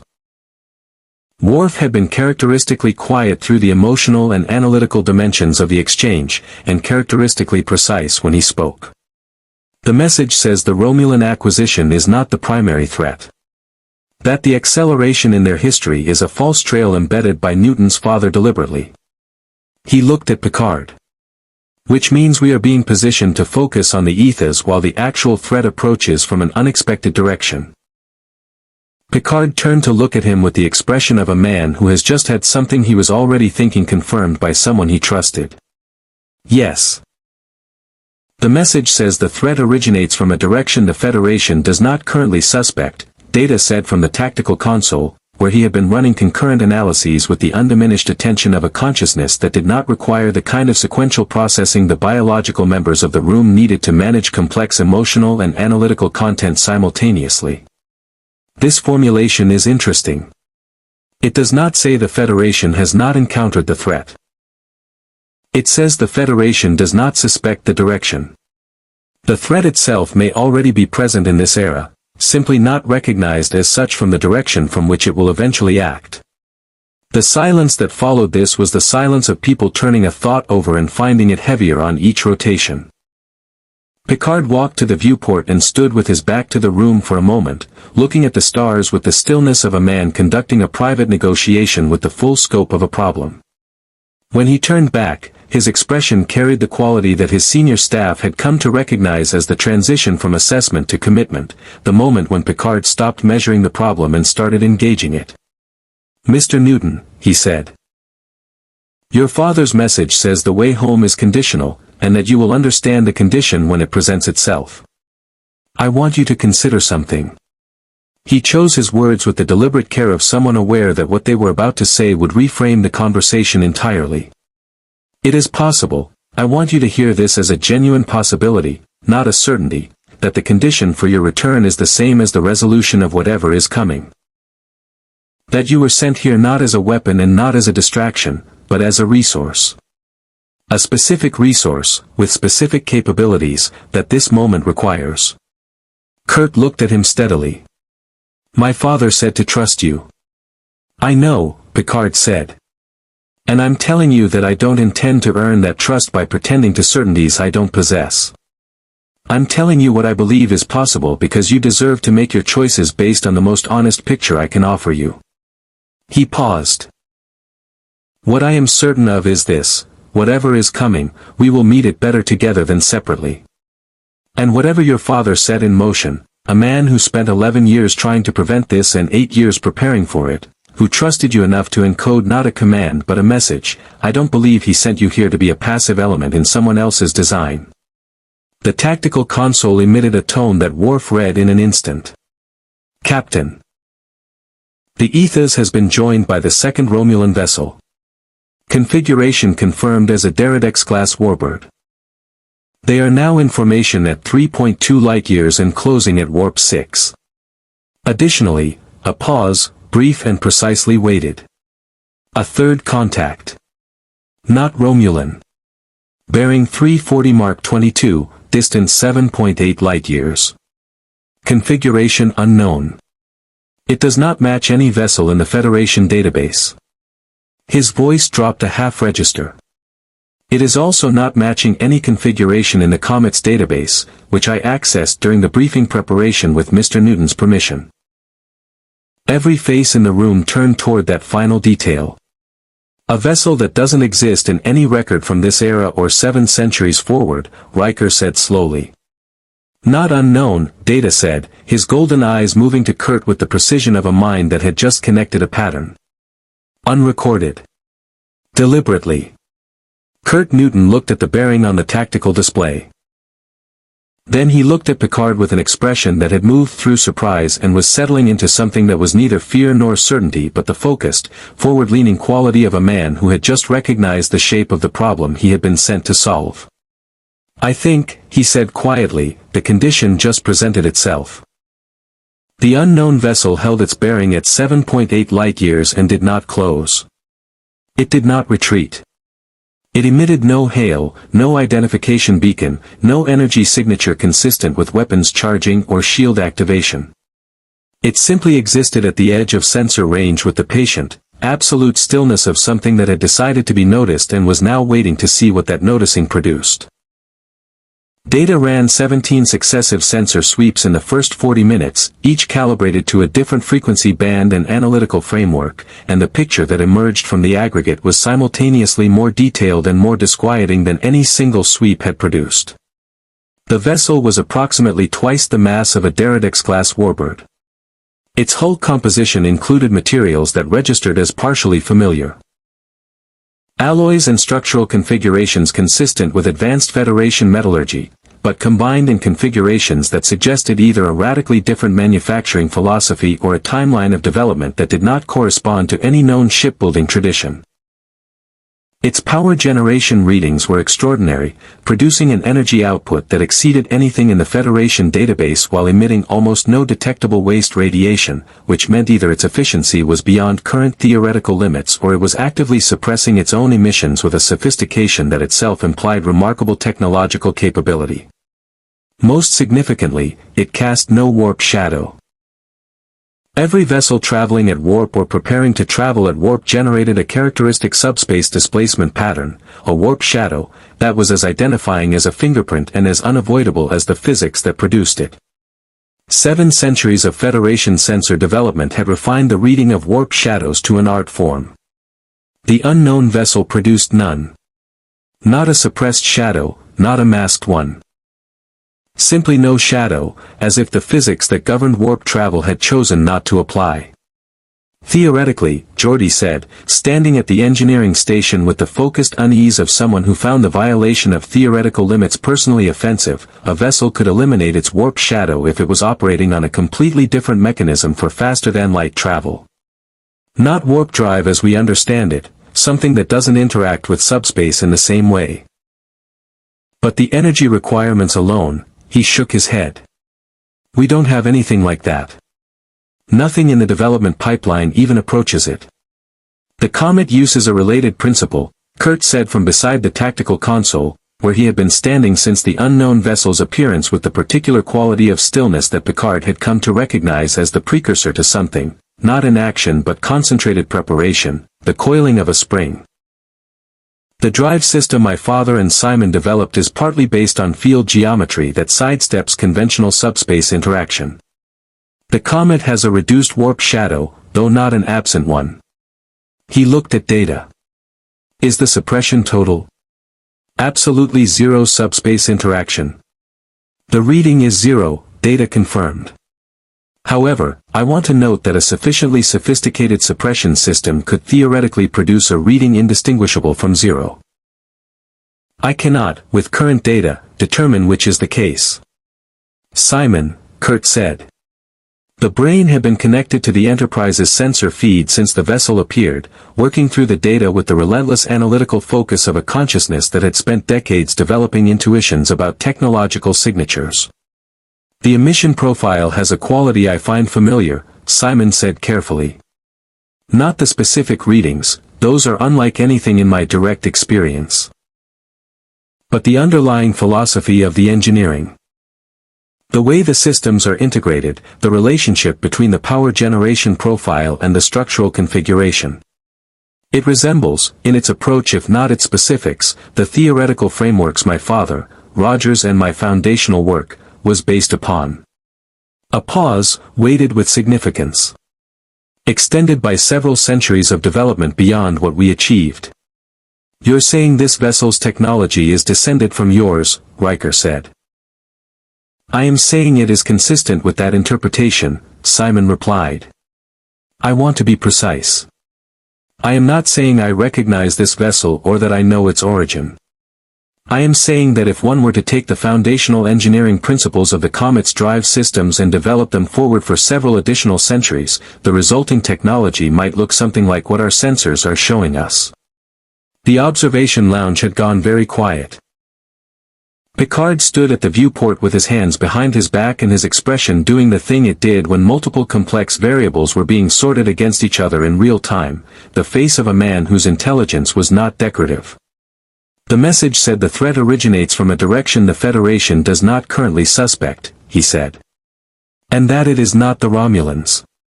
He turned from the viewport. Data, is there any configuration in the Federation's theoretical projections? Any developmental pathway, any speculative technology assessment, that accounts for a vessel of these characteristics? No, Data said. The vessel's specifications exceed every developmental projection in the Federation database. However, he paused, and the pause was the particular kind that preceded something requiring careful delivery. I have been cross-referencing the vessel's configuration against the historical data provided by Mr. Newton's archive. With the selective access parameters currently in place, I was able to examine general historical records rather than technical specifications. Captain, there is a reference in the Comet's historical database to a category of vessel associated with a faction that is not currently known in this era but which appears in records beginning approximately 40 years from now. His golden eyes met Picard's. The records are fragmentary. They are from the period of the historical gap, and are among the few surviving documents from that period that were accessible within the parameters of our interface agreement. The faction is referred to only by a designation. In the surviving fragments of the historical record, they are called the Conclave of the Unseen. The name settled into the room with the gravity of a thing that had been waiting to be named. You've never mentioned them, Picard said to Kurt. I've never heard of them, Kurt said, and the quality of his candor was absolute, not the candor of someone sharing what they had chosen to share but of someone genuinely encountering something outside their knowledge. The name isn't in anything I studied. Which is either because they originate in the period that's absent from the public record, or because whoever curated the silence was specifically careful about them. He looked at Simon. Simon. The fragments data accessed are new to me as well, Simon said. The historical record I carry is the public record, the one available to scholars in our era. If these fragments exist in the archive but not in the public record, they were withheld from general access before our departure. Someone in our era knows about the conclave of the unseen and chose not to make that knowledge widely available. A pause. That is a significant act of information management. Or protection, Troy said. She had been quiet for some time, and when she spoke her voice carried the particular weight of an empath who had been managing something at the edge of her perception and had decided it was relevant enough to share. Captain, since the unknown vessel appeared, I've been sensing something. It's faint, the distance is significant, but it's there. She paused, visibly working to find precise language for something that resisted precision. It's human. Or something very close to human. Multiple individuals, not a hive mind or collective consciousness. And what I'm sensing from them is, she stopped. Tell me, Picard said. Grief, she said quietly. Very deep, very old grief. And underneath it, this is the part I'm finding difficult to characterize, something that might be described as relief. As if our being here, this moment, represents something they have been waiting for across a very long time. She looked at Picard. They know we're here. They've been watching us specifically, not the Enterprise generally, but certain individuals aboard. I think, she paused again. I think they know who Kurt is. Every head in the room turned toward Kurt Newton, who was standing with the stillness that had replaced his earlier coiled preparation, a different quality of stillness now, the stillness of a man standing at the edge of something whose full dimensions he could not yet see but whose presence he could feel with complete certainty. Hail them, he said. Picard looked at him for a moment.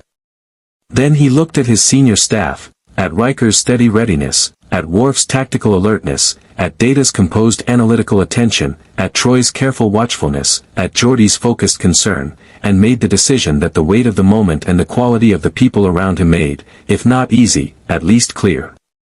Open a channel, he said. The response was not immediate. 30 seconds passed, then 45, then a full minute, and in that minute the bridge held the particular tension of a held breath. Then the view screen resolved, and the people looking back at them were, unexpected. They were human. Clearly, unmistakably human, though there were variations in the individuals visible that suggested a diversity of origin across the human diaspora of centuries. They wore no uniform that matched any Starfleet configuration, but their clothing carried a functional quality that suggested people accustomed to operating in space over long periods.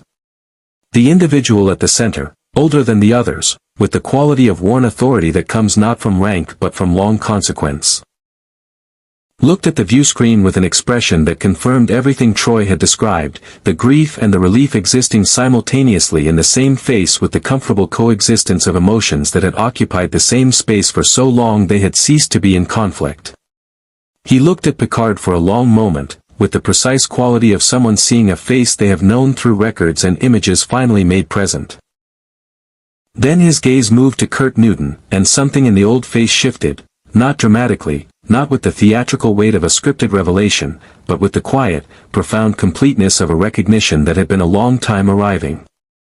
Curtis, the old man said. His voice carried the same careful precision as Simon writes, the distillation of a mind that had learned over a very long life to choose its words with exact intention. I had hoped it would be you. Kurt's voice was entirely steady. I don't know you. No, the old man said. You don't. Not yet. You will. A pause. My name is irrelevant to what we need to discuss, and I'll explain why shortly. What is relevant is that we have been waiting for this moment for a very long time, longer than you can currently understand, and that the window it represents is precise and narrow. His eyes moved back to Picard. Captain. The Romulan vessels approaching your position are responding to a signal that was generated by a third party to draw them here. They are not your primary problem. They are a distraction from something that requires your attention urgently. A pause. The entity that sent Mr. Newton to this period is not Ulcorn. We have been in error about the origin of this displacement for some time. The actual source is something we have been tracking across 3 decades and 4 sectors, and it is currently moving toward a target that, if reached, will make the historical gap you have been discussing permanent rather than temporary, not by design but by destruction. The word settled on the bridge like a stone dropped into still water. What target? Picard asked. The old man's expression did not change, but something in it deepened, the grief Troy had sensed becoming briefly, plainly visible. The target, he said carefully, is the archive. The actual record of the silent generations, the complete, unredacted history of what happened during those 42 years, preserved by the people who lived through it and hidden in a location that has remained secure for centuries. He paused. Until 3 days ago, when it was found. He looked at Kurt again. Your father's message told you the way home is conditional. The condition is this: the archive must be protected. If it is destroyed, the history of what humanity chose during its darkest period, the choices and sacrifices that made your era possible, is gone. Not just from the record. From the possibility of ever being known. A pause, and in the pause was something vast and quiet, the weight of generations. We cannot do this alone. We have been reduced over the long years to a remnant. We need the Enterprise. And we need you. Worf's voice came from tactical with precise, operational clarity. Captain. The Romulan vessels are now at 1.4 light-years and accelerating. They will be in weapons range in approximately 38 minutes. Picard held the old man's gaze on the view screen. Where is the archive? He asked. The archive was in the Veridian system. Not Veridian 3. Not the planet that would become significant in Federation history for entirely different reasons several decades from now, but Veridian 4, the system's outermost planet. A cold and largely unremarkable world of frozen methane seas and ancient geological formations that had never warranted serious scientific attention and had consequently been visited by Starfleet survey vessels exactly twice in the past century, both times briefly and without findings of note. This unremarkableness, the old man explained, was not accidental. The system had been selected precisely because nothing about it invited sustained attention, and because the geological formations on Veridian IV's northern continent contained, at a depth of approximately 4 kilometers, a natural shielding matrix of compressed duranite or that rendered conventional sensor sweeps of the subsurface effectively useless. The archive had been built into that shielding matrix over a period of 17 years by people who understood that what they were preserving needed to be invisible not just to their contemporaries but to anyone who came looking across the centuries. It contained, the old man said, the complete personal record of the silent generations, the logs, the correspondence, the first-hand accounts, the tactical and scientific documentation of what had been done and why and at what cost. Compressed and encoded in a storage medium that Geordi, when the technical specifications were transmitted, spent 3 silent minutes reviewing before looking up with the expression of someone who had just read something that fundamentally revised his understanding of what was achievable. This is, he stopped. Restarted. Captain, this storage architecture is extraordinarily advanced. The data density alone represents a compression ratio that we can't currently achieve by a factor of several hundred. And the preservation matrix they're describing. The way it's been designed to maintain integrity across centuries without external maintenance, he shook his head slowly. Whoever built this knew exactly what they were doing. This wasn't improvised. This was engineered by someone who understood archival science at a level that doesn't exist yet. It was engineered by people who had help, the old man said, his voice carrying through the comm channel with the measured quality that had not altered since the conversation began. The voice of someone accustomed to delivering complicated truths without the cushioning of dramatic delivery. Help from sources they were not always comfortable accepting, for reasons that will become clear when you read the archive itself. The important thing is that the archive exists, that it is intact as of 72 hours ago, and that the entity currently moving toward Veridian 4 will reach it in approximately 19 hours. What entity? Riker asked, from his position beside the command chair where he had been tracking the tactical situation with the parallel attention of a first officer managing multiple simultaneous crises. You've been careful not to name it. Because naming it without context produces a response calibrated to the name rather than to the actual nature of the threat, the old man said. And the response required is not what the name would suggest. He paused. What is moving toward the archive is a vessel. A single vessel, considerably smaller than the Enterprise, crewed by a small number of individuals whose specific capabilities make conventional tactical engagement counterproductive. They are not Romulan, not Klingon, not any species currently known to the Federation. They are, another pause, and in it Picard heard something that he had not heard in the old man's voice before. The particular quality of reluctance that came from being the person who had to say something difficult and irreversible. They are human. Descendants of humans who were part of the events recorded in the archive and who have spent generations pursuing its destruction for reasons rooted in a history of loss and misunderstanding that the archive itself could resolve, if they were willing to read it.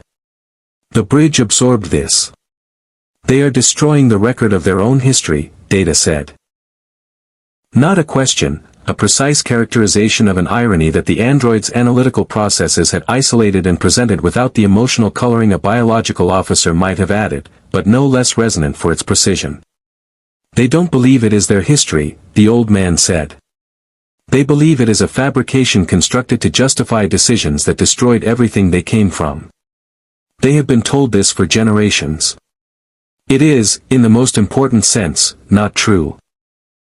But truth and belief occupy different territories, and what they carry is the absolute conviction of inherited grief. Picard had been quiet for several minutes, standing at the command chair with his hands at his sides and his expression doing the careful, invisible work of a mind processing strategic, ethical, and historical variables simultaneously. Now he spoke, and his voice carried the quality it always carried when he had completed that processing and was ready to commit. How did they find it? 3 days ago, a navigational anomaly in the Veridian system generated a localized subspace distortion that briefly overwhelmed the archive's passive shielding signature, the old man said. The distortion was natural, a consequence of the system's primary star entering a minor flux cycle that occurs every 4 centuries. It lasted 11 minutes. In those 11 minutes, the archive's presence became detectable to a sufficiently sensitive sensor array. The vessel carrying the people who want to destroy it has been tracking the archive's theoretical location for decades. 11 minutes was enough. And you've been guarding the archive, Picard said.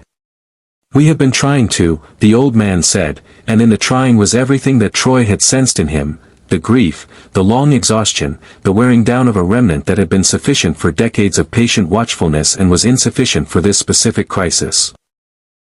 We are 11 individuals. Our vessel is capable but not equipped for direct interdiction. We can shadow them, complicate their approach, delay them. We cannot stop them. 11 individuals, Riker said. Against a crewed vessel. They are not numerous, the old man said. But they are highly capable, and their vessel carries armament specifically developed to breach the archive's shielding matrix. A conventional Starfleet vessel engaging them directly would destroy the archive in the process of defending it. Their weapons are calibrated to use the archive's own shielding against it if it comes under directed energy fire. They anticipated a Starfleet response, at some point across the centuries. They prepared for it. So conventional tactical engagement is not an option, Worf said, with the frustrated precision of a warrior being told that the most direct path is the most dangerous one. It is not, the old man confirmed. The only approach that preserves the archive is one that separates the crew from the vessel before they can arm the breach sequence. The breach sequence requires physical presence aboard their ship to initiate, it cannot be triggered remotely. If the crew is removed from the vessel, the sequence cannot begin. Beam them out, Geordi said slowly. Transporter interdiction. Their vessel's shields are designed to block standard transporter frequencies. Modified frequencies could penetrate them, but the modification required is specific and complex, and it needs to be performed while the vessel is within transporter range, which means being close enough that their weapons can reach you. Geordi's expression moved through the engineering problem at speed, his visor scanning the technical specifications that had been transmitted. It's possible. It would take time we might not have, and it would require, he looked up. It would require a targeting solution that can lock onto individual biosignatures through modified shielding at combat range, while we're maneuvering and they're firing at us. Everyone on the bridge looked at Data. Data looked back with the composed equanimity of a being who had just been identified as the only person in the room capable of performing a specific task and found the identification entirely accurate. The computational requirements are significant but within my operational parameters, he said. Given adequate preparation time, I believe I can achieve the targeting solution required. The variable is the modification of the transporter frequencies. Chief O'Brien's expertise in transporter systems would be essential. He'll have everything he needs, Picard said. He turned back to the view screen. You said the breach sequence requires physical presence. How many crew does their vessel carry? 7, the old man said. And if we remove them, what happens to the vessel? It will drift. It is not automated. Without crew, it is inert. Picard nodded once. Then he turned to the problem that had been running parallel to this conversation in the operational background of everything, the problem that had not gone away simply because a larger problem had arrived. The Romulans, he said, are being drawn toward your position by a signal that will cease when we terminate the source, the old man said. Approximately 40 minutes after we leave this position, the signal will lose its anchor point and the Romulans will no longer have a reason to pursue. They want the Comet. If the Comet is not here, and the signal that drew them is silent, their operational calculus changes. You're proposing that we split, Riker said. The Comet goes with the Enterprise to Veridian. The Romulans follow. No, Kurt said. He had been standing at the edge of the conversation with the focused attention of someone building toward a decision, and the decision had arrived. The Comet is what they want. If the Comet stays here, they stay here. I stay here. The Enterprise goes to Veridian. He looked at Picard with the expression of a man who had fully thought through what he was proposing and was offering it as a considered choice rather than a sacrificial impulse. You have 19 hours. Veridian is 14 hours at warp 8, Data supplied. 14 hours to get there, whatever time you need on arrival, 14 hours back. I can occupy 2 Romulan warbirds for 48 hours. Longer, if necessary. He paused. The Comet at 60% propulsion is still considerably faster than anything they're flying. I won't engage them, I'll make them chase me. Keep them interested, keep them here, keep them away from whatever is actually happening. A half beat. I've had worse assignments. Picard looked at him for a long moment, the full weight of the assessment he had been conducting since Kurt Newton materialized in his transporter room, reading the young man from the future with the accumulated judgment of a career spent distinguishing between people who said they could do things and people who actually could. You'd be alone, he said. Your crew. My crew goes with you, Kurt said immediately. Simon's analysis is going to be essential for whatever happens at Veridian, and if the people guarding the archive know what they know, there may be information in that archive about my father that I need someone I trust to access carefully. He glanced at Otho. Otho can interface with the archive systems. The encoding structure Simon identified in the displacement field message uses principles that Otho will recognize. And Greg. A brief pause that contained something that was almost humor. Greg aboard the Enterprise during a combat operation is a significant tactical asset, and I think Worf knows it. Worf, to his credit, did not deny it. That leaves you alone in the Comet against 2 warbirds, Riker said. It leaves me alone in the fastest ship in this century against 2 warbirds whose commanders want me intact because they want the Comet's technology, Kurt said. They won't destroy me.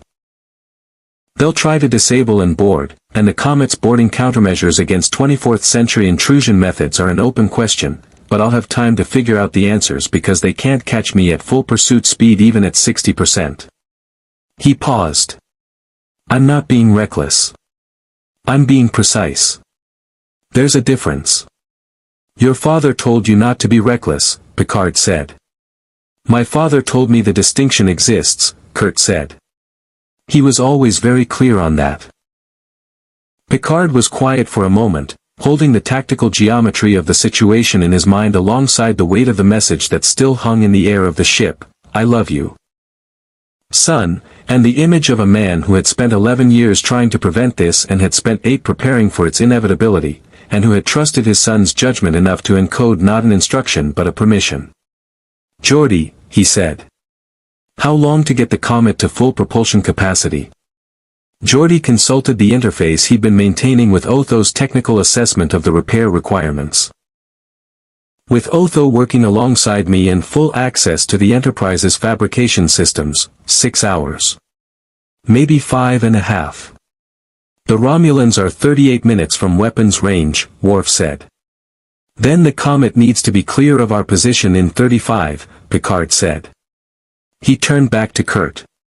You get 5 hours of repair time while we put distance between us and the Romulans. At the 35-minute mark, the Comet separates and draws them off. Agreed? Agreed, Kurt said. Picard turned to the view screen, where the old man was watching with the expression of someone who had spent a very long time believing this moment might not come and was still in the process of fully believing that it had.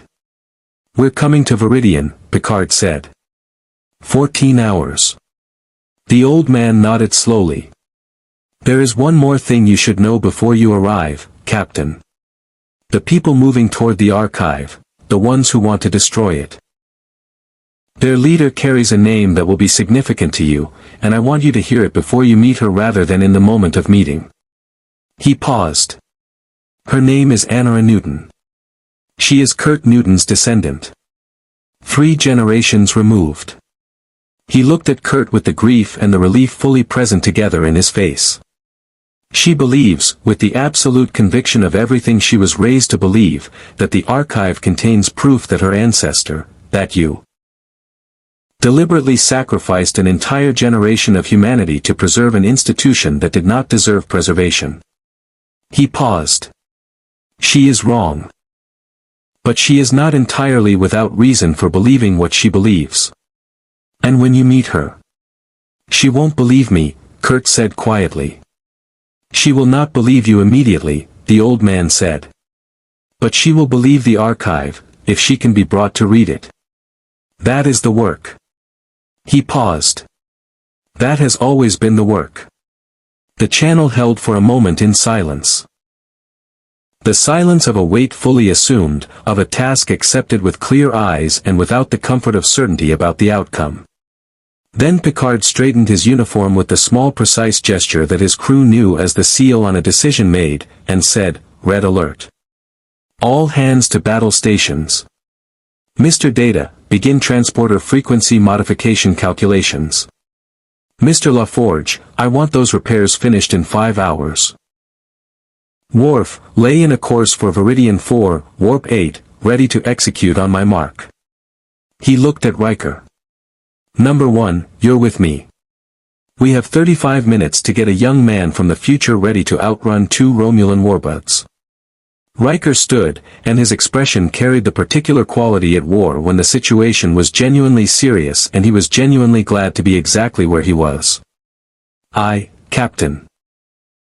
Kurt Newton was already moving for the door, and Picard fell into step beside him, and for a moment they walked in companionable silence through the corridor of the Enterprise while the ship hummed around them with the deep purposeful energy of a crew that had been given clear work and was doing it without wasted motion.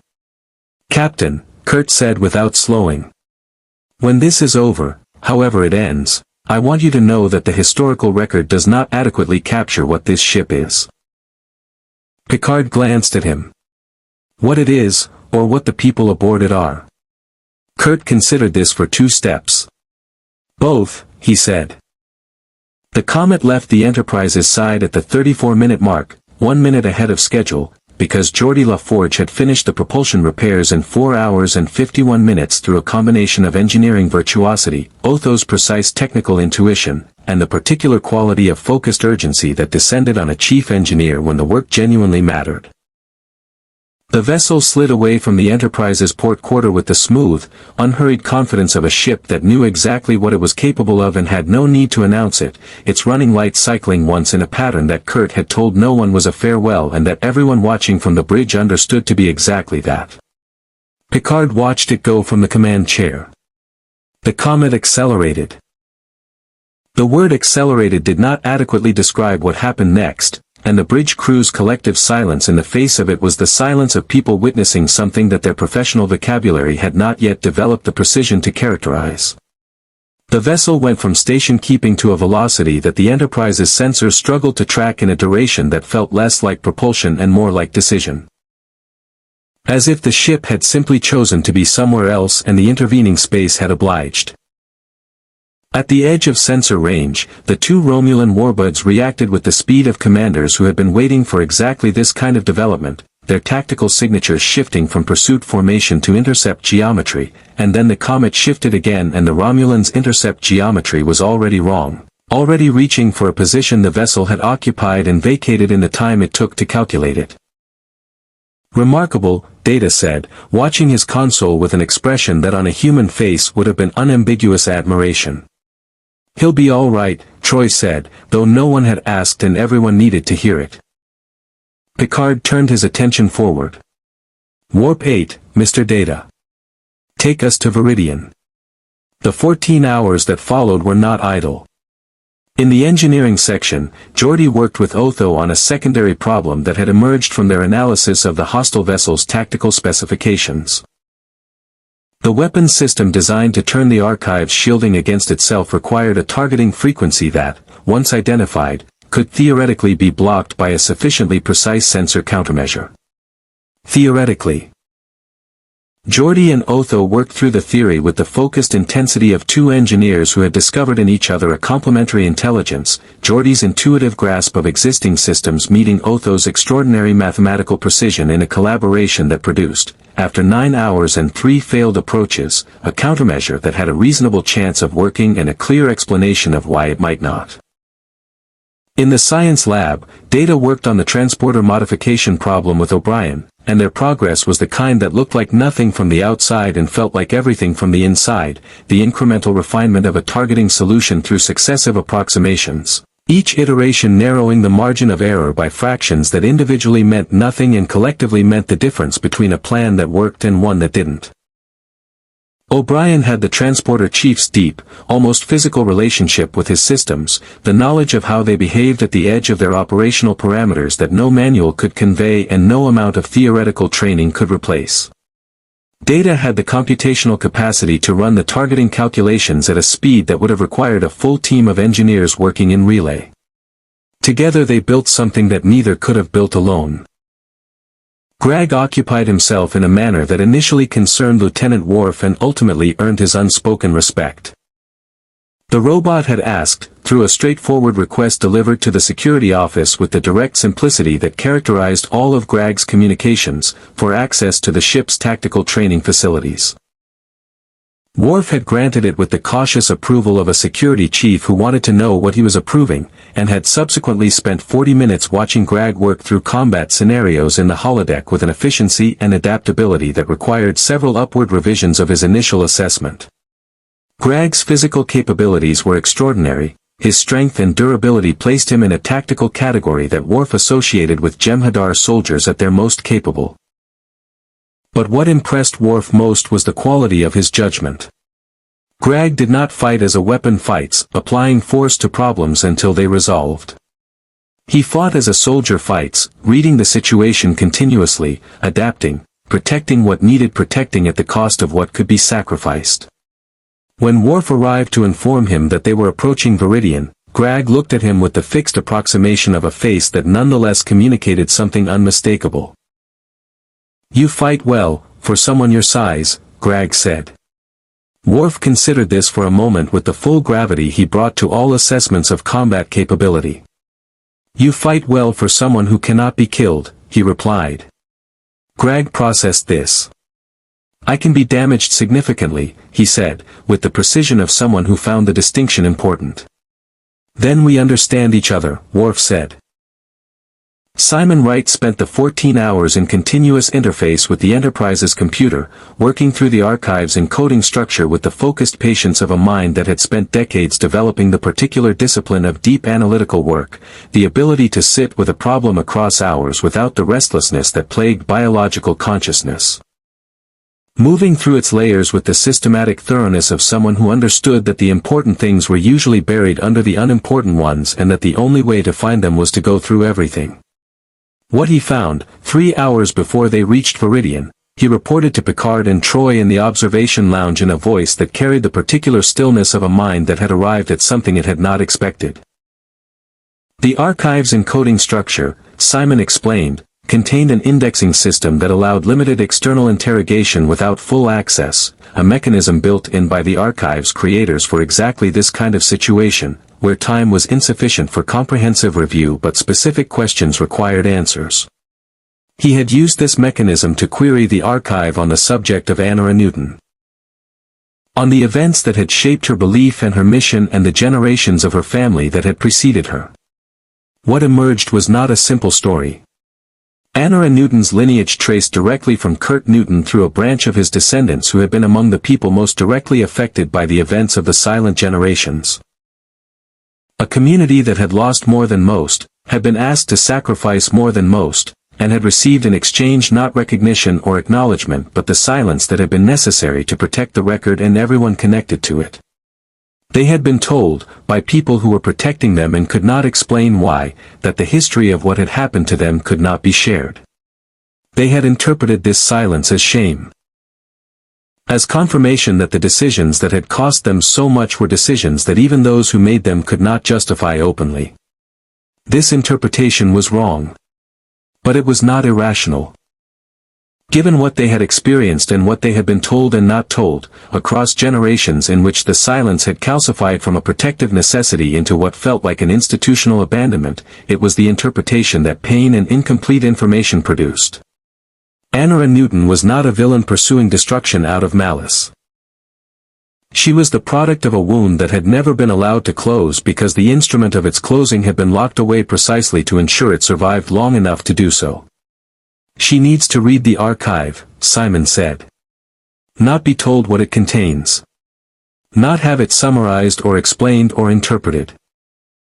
She needs to read the words of the people who made the decisions that shaped her family's loss and understand, in their own words, why those decisions were made and what they cost the people who made them.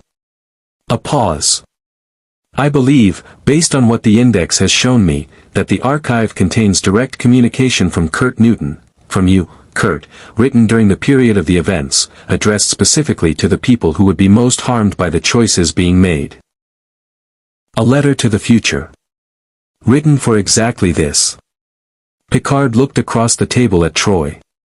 Troy's expression was the one she wore when empathy and analysis had arrived at the same place from different directions and the convergence felt like clarity rather than coincidence.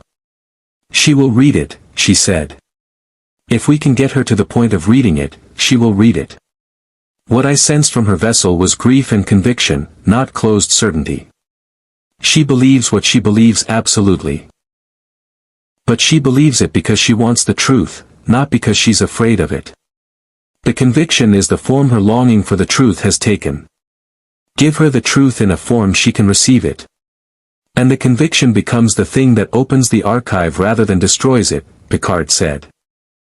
Veridian 4 appeared on the view screen as a pale gray sphere against the cold stars of the outer system, featureless at this distance, unremarkable in every visible respect, carrying its secret with the patient indifference of geology that had been waiting for centuries and could wait longer if necessary.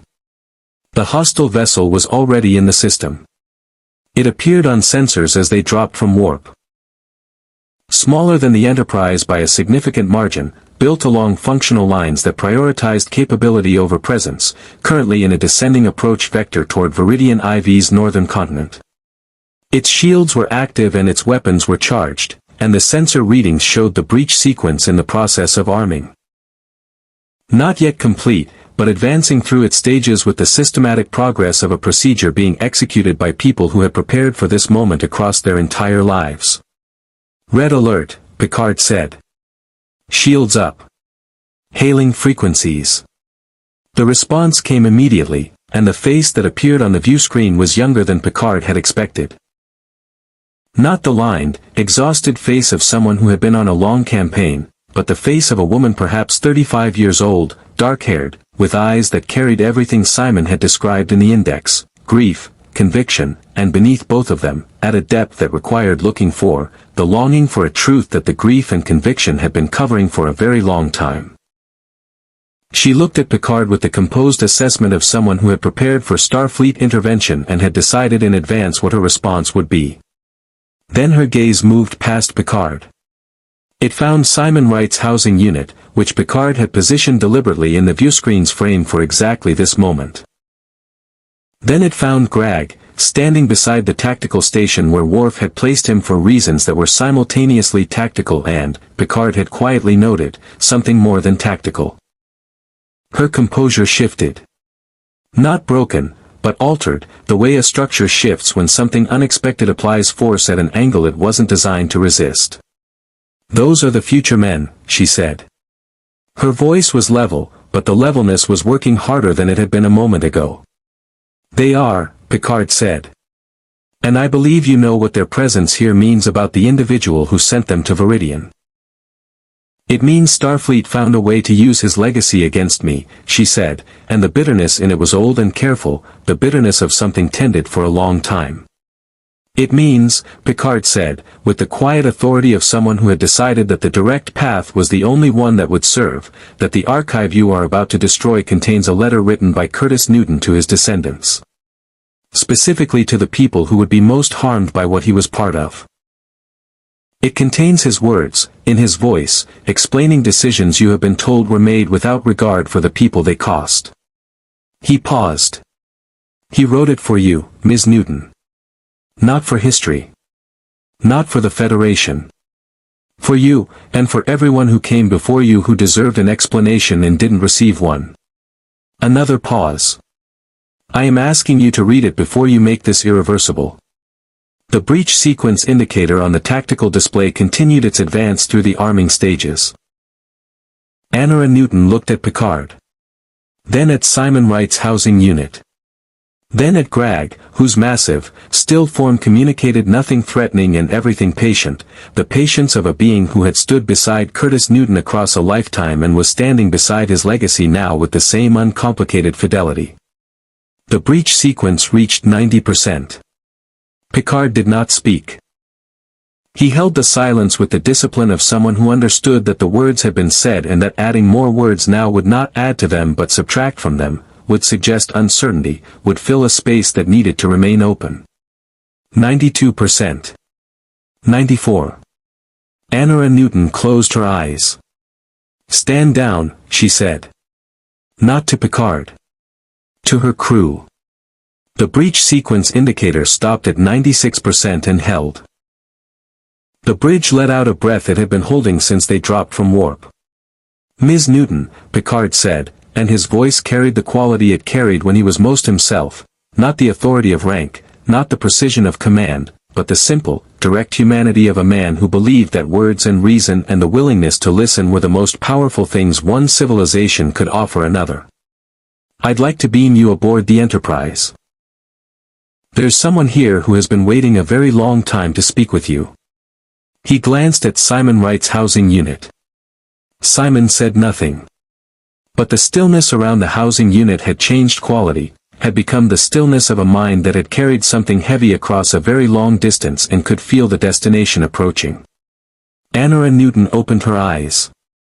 "Send the coordinates," she said. Anna Newton materialized in Transporter Room 2 with 3 of her crew. The others had remained aboard their vessel at Picard's request, which she had honored with the careful compliance of someone operating in a state of suspended certainty, their conviction temporarily arrested but not yet replaced by anything more stable. She was taller than she had appeared on the view screen, and the quality of her physical presence confirmed what the view screen had suggested. She was someone who had spent her life in space, in motion, in the specific kind of readiness that came from years of purpose that felt absolute.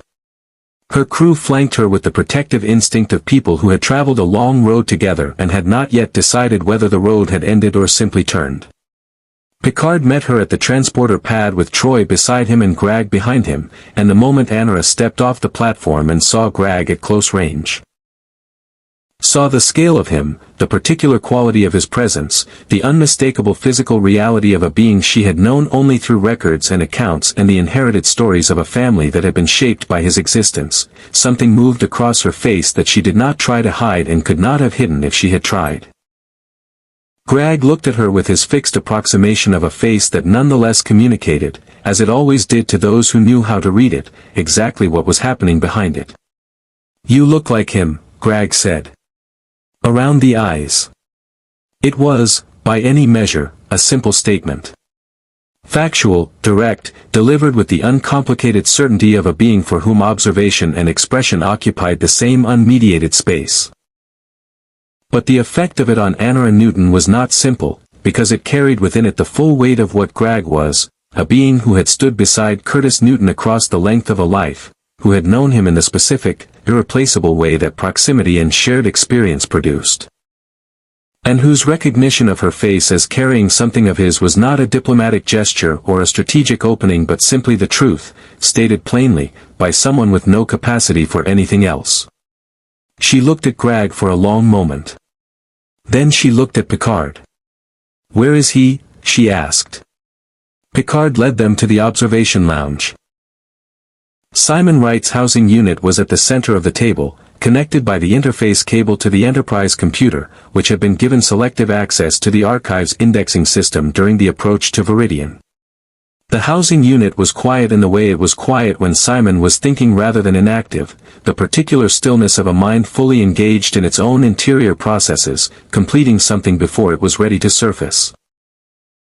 Anara sat across from the housing unit with the careful attention of someone who had grown up knowing what it was and had formed a relationship with its significance across a lifetime of inherited context. Her crew settled along the wall. Picard and Troy took their seats. Worf positioned himself near the door. Otho sat to Simon's left with the quiet attentiveness of someone prepared to assist with whatever technical interface the next hour required. Simon spoke first. "Anara," he said. "I have spent the past 14 hours reading the archive's index. I want to tell you something before you read the letter, because I think it matters that you hear it from me rather than from a document."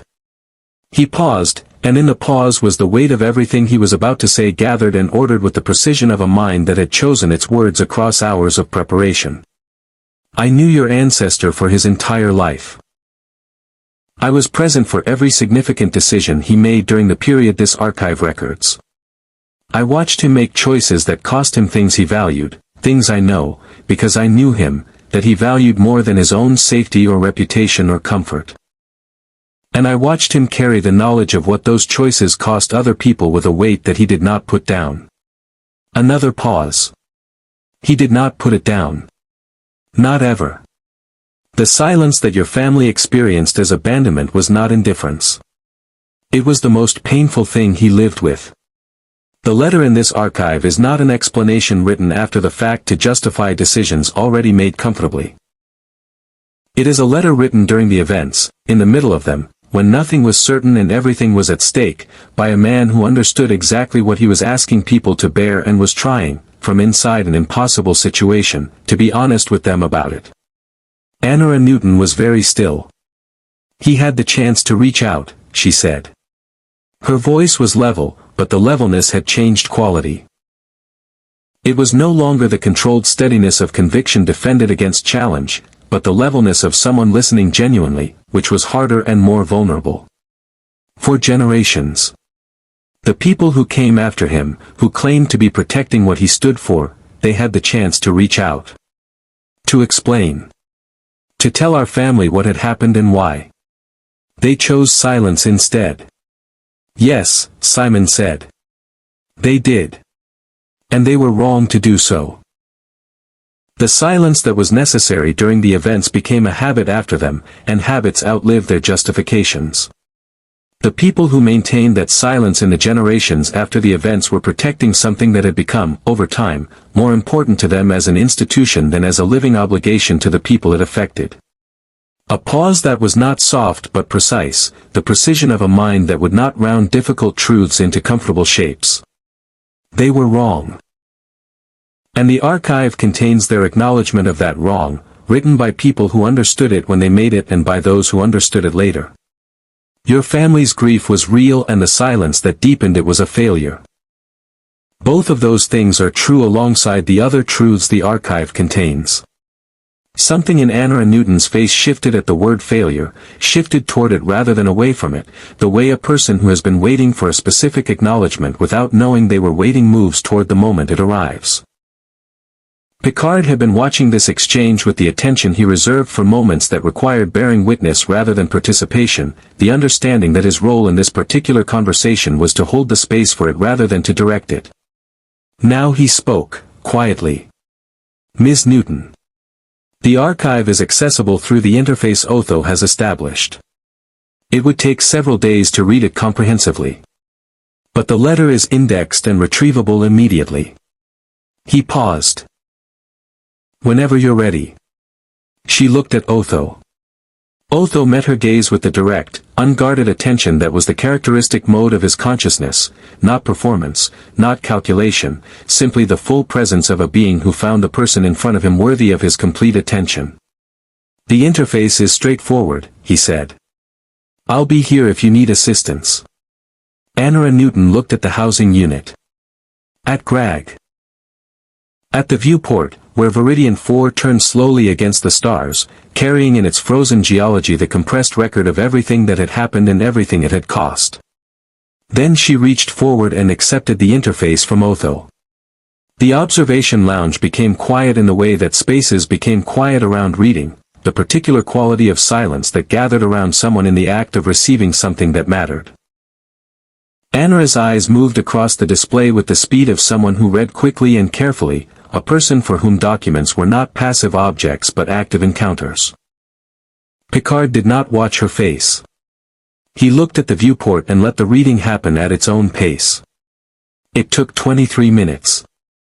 When she set the interface down, her face was not the face she had been wearing when she arrived.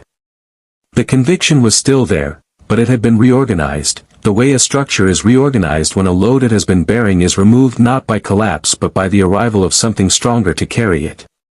The grief was still there too, but it had shifted quality. Had become the grief that knew its own history rather than the grief that could only infer it, and knowing its history had not made it smaller but had made it real in a different way, the way things become real when they are finally, fully seen. She looked at Simon Wright's housing unit for a long moment. He writes about you, she said. About all of you. There's a passage about Greg, about something Greg said to him during the worst of it. He writes that it was the thing that kept him from. She stopped. Restarted.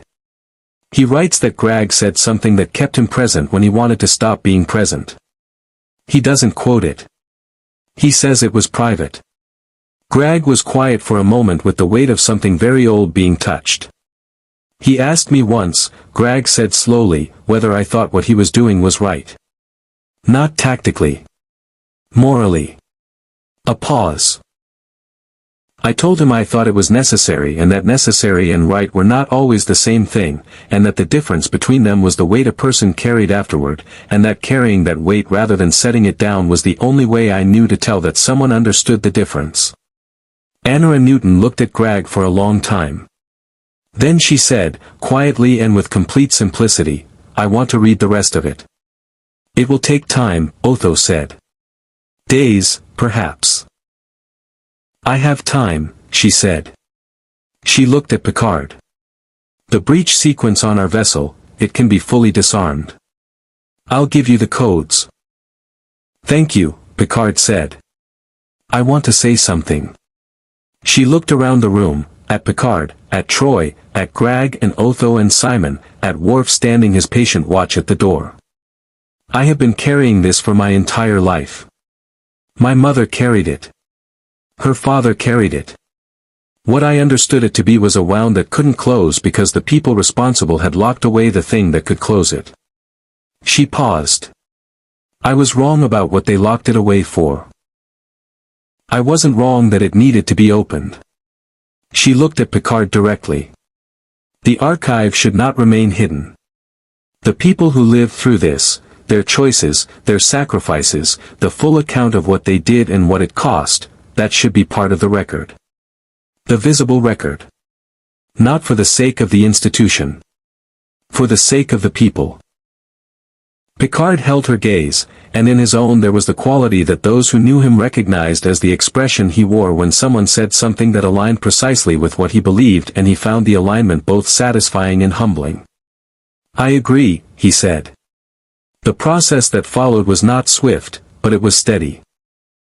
The disarming of the breach sequence, the establishing of a secure data transfer protocol between the archive and the Enterprise's computer, the preliminary documentation that Starfleet would require before any formal decision about the archive status could be made. Anna and Newton's crew came aboard in stages, and the atmosphere of the ship adjusted to accommodate them with the practiced, genuine hospitality that Picard had always considered one of Starfleet's most underappreciated qualities. The capacity to make room, genuinely, for people who had arrived as adversaries and were leaving as something less clearly defined and more humanly interesting. It was during this process that the signal came from the direction they had left 14 hours ago, brief, encoded in the personal cipher that Simon had identified from the displacement field message, transmitted on a frequency just below standard subspace communication bands. Simon decoded it in 40 seconds. "2 warbuds tired of chasing me. Heading your way at warp 9. Arrival approximately 90 minutes. Suggest having something interesting to tell them. The gap in their historical record isn't as clean as the Federation's. I found something in the Comet's archive that might be worth discussing with Commander Torith when she arrives. Also, I may have slightly damaged one of her hull nacelles. Accidentally. She seems irritated. CN." Picard read it twice. Then he looked at Riker, who had been standing at his shoulder during the decoding with the expression of a man who had been professionally maintaining equanimity for 4 hours and was finding the maintenance increasingly effortful. Riker read it. His expression moved through something that was not entirely professional and was entirely genuine.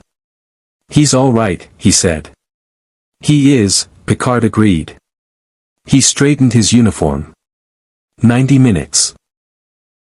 Let's make sure we have something interesting to tell Commander Torith. He turned to Troy. "Counselor, I'd appreciate your read on what approach is most likely to send her home without an incident that generates the paperwork I mentioned." "Honesty," Troy said. "Selective and carefully timed, but genuine. She's a professional. She respects people who treat her like one. Then that's what she'll get."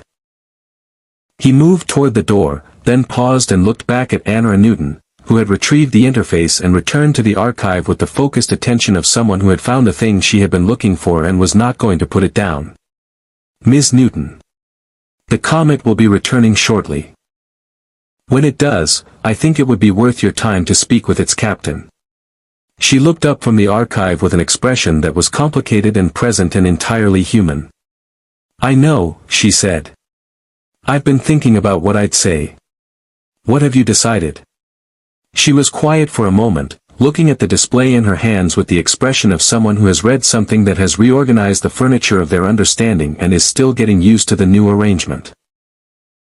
"I think," she said, "that I'll start with thank you. And see where that goes."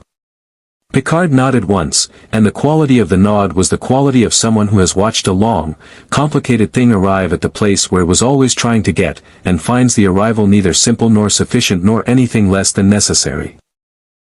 He walked out onto the bridge of the Enterprise, where the stars of the Veridian system turned in the viewport and the crew of his ship moved through their work with the quiet, competent purposefulness that he had spent his career trying to deserve, and he thought about a man from 7 centuries in the future running at 60% capacity ahead of 2 Romulan warboats, and about a letter written in the middle of impossible events to people who had not read it for generations, and about the particular kind of courage that was not the courage of certainty but the courage of proceeding without it, of doing the necessary thing while carrying the full weight of what necessary cost, and not putting the weight down.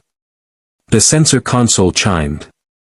"The Comet is entering the system," data reported. "All systems nominal." Propulsion at 62% and improving. Mr. Newton appears to be running diagnostics on approach. A brief pause. He is also, according to the sensor readings, eating something. I believe it may be from our replicator. He programmed a personal setting before departure. Riker looked at Picard. Picard allowed himself a small, genuine smile. Hail him, he said. The Comet was returned to Kurt Newton with its repairs completed. Geordi had finished the remaining 40% of the propulsion work during the transit back from Veridian. And it sat again alongside the Enterprise in the cold light of open space while the two Romulan warbuds held position at a respectful distance. Commander Torith, having received Picard's honest and carefully timed accounting of events with the professional composure of someone filing every detail for later use and the pragmatic recognition that what she had been pursuing had resolved itself into something considerably more complicated than a simple acquisition target. She departed without incident, which both Picard and Torith understood to mean without incident recorded in any report that her superiors would read with concern. What she carried away in the unrecorded spaces of her understanding was a different matter, and both of them knew it, and neither addressed it, because some things between professional adversaries were best left in the register of shared implication rather than explicit statement. Anna Newton remained aboard the Enterprise for 4 days, reading. She read the archive with the systematic thoroughness of someone who had waited a lifetime for access to something and was not going to receive it incompletely now that it was available. She read the accounts of the people who had made the decisions and the people who had borne their cost. She read the tactical and scientific documentation of events that her family had known only as consequences.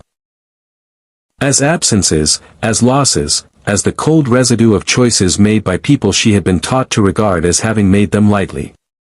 She found, in the words of those people, no lightness. She found weight, and grief, and the specific quality of moral seriousness that characterized people who understood exactly what they were doing and did it anyway because the alternative was worse, and who spent the rest of their lives accounting for the difference between necessary and right. She read the letter. She read it 3 times.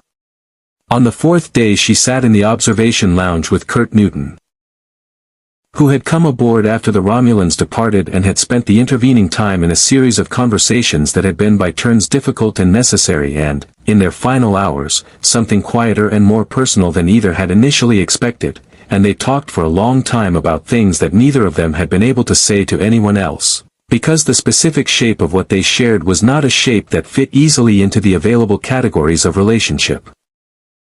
He was her ancestor. She was his descendant.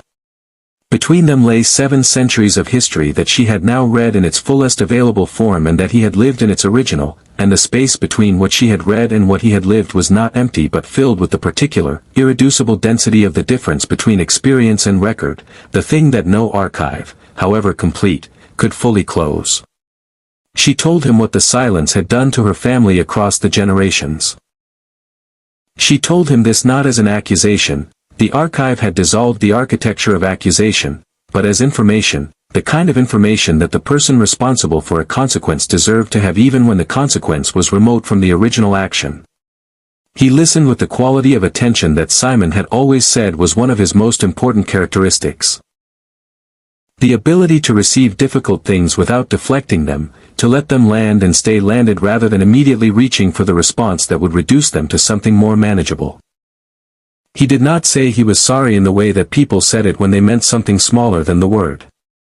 He said it once, at the end, in the way that people said it when they meant the full weight of the thing it was supposed to carry. She accepted it with the directness of someone who had read what accepting it cost him and understood that the acceptance was not a diminishment of the grief but a recognition of its legitimacy. The old man's vessel. The conclave of the unseen, reduced by the long years to 11 individuals who had kept the watch that needed keeping, came alongside the Enterprise on the 4th day, and the old man himself came aboard. He moved through the ship with the quality of someone who had spent a very long time in space and found the Enterprise's particular atmosphere, its combination of technical precision and genuine humanity. Both familiar and affecting in the way that things could be affecting when they confirmed something you had long believed but rarely seen demonstrated so completely. He told Picard, in a private conversation in the ready room, things that Picard filed under the category of information that a captain carried and did not immediately share. Not because it was dangerous, but because it was the kind of information that required time to be useful, that needed to sit in the understanding before it could be applied to the world. Things about the coming decades. Things about the shape of what was approaching and the shape of the response that would meet it. Things that confirmed what Kurt's father had written. That the outcome was positive, that humanity survived and the Federation endured, that the choices of the silent generations were not in vain. He did not tell Picard how.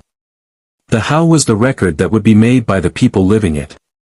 That, he said, was not his to give. On the morning of the 5th day, Kurt Newton prepared to leave.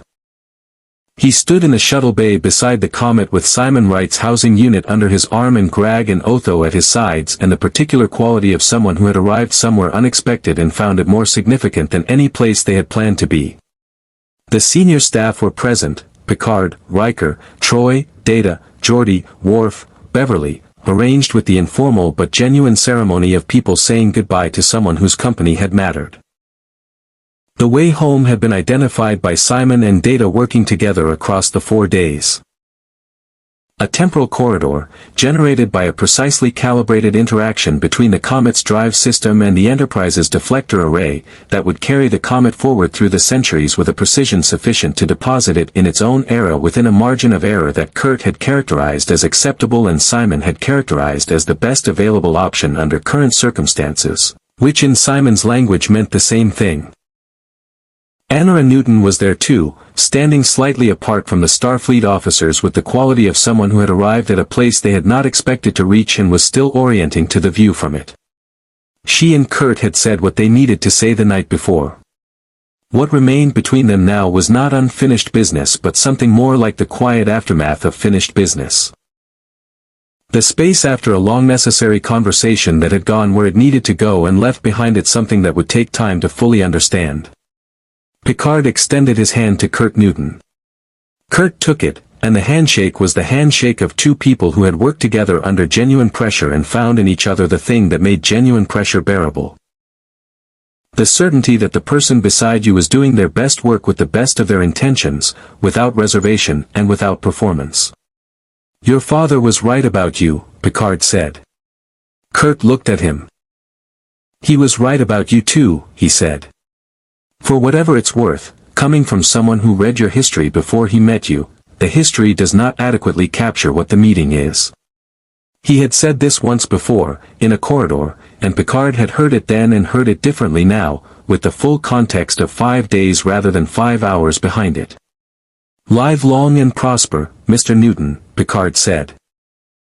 Kurt's expression carried something that was not quite a smile but was the precursor to one, and the precursor was warmer than most people's completions. I intend to, he said. He boarded the Comet. Greg followed, ducking through the hatch with the practiced compression of a large being long accustomed to spaces designed for smaller ones. Otho last, pausing at the hatch to look back at Data with a look that contained an entire conversation. The conversation they would continue, across 7 centuries, in whatever way conversations continued when the people having them were separated by time rather than space. Data inclined his head. Otho returned the gesture and stepped inside. The Comet sealed its hatch and moved away from the shuttle bay deck under its own power, sliding through the bay doors and into open space with the smooth, unhurried confidence that had characterized its captain from the moment of his arrival.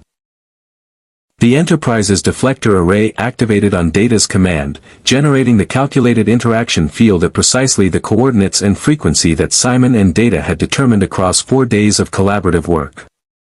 The field spread across the space before the Comet like a corridor of altered physics, the temporal mathematics visible to sensors as a structured distortion in the fabric of spacetime. Elegant, in the way that solutions to very complex problems were sometimes elegant, carrying in their geometry the evidence of the intelligence that had produced them. The Comet accelerated. Once again, the word was insufficient. Once again, the bridge crew watched in the silence that the Comet's movement through space consistently produced, the silence of people witnessing something that their existing vocabulary had not yet developed the precision to characterize. Then the corridor closed, and the space where the comet had been was simply space, the ordinary and extraordinary vacuum between stars that held no evidence of what had passed through it and would hold the evidence of what had happened in this system and this moment for as long as any evidence held, in the archive on Veridian 4, in the Enterprise's logs, in the record that the people of the coming decades would write and that would not be silent. Picard stood at the viewport for a long moment after the comet disappeared, watching the stars of the Veridian system with the quality of attention he brought to things that had mattered, the full, present, unhurried attention of someone who understood that the appropriate response to something significant was to remain present to its significance until the presence had done its work. Then he turned to his bridge. His crew was there. Data at Ops, Worf at Tactical, Riker at his side, Troy settled in her chair, all of them present and capable and ready, the ship alive around them with the deep purposeful hum of warp drive and the thousand quiet systems that sustained life in the cold between stars. There was work to do. There was always work to do. The cartographic survey remained unfinished. Starfleet Command was waiting for a full report. The archive status required formal documentation. Anna Newton and her crew needed transport to a Federation outpost where they could begin the longer process of determining what a future looked like when the grief that had defined it had been given its history back. All of this was real and immediate and required his attention. He gave it. Mr. Data, Picard said, settling into the command chair with the ease of long occupation. Resume our original survey course. Warp 6. Aye, Captain. The Enterprise came around to her bearing and moved forward into the stars.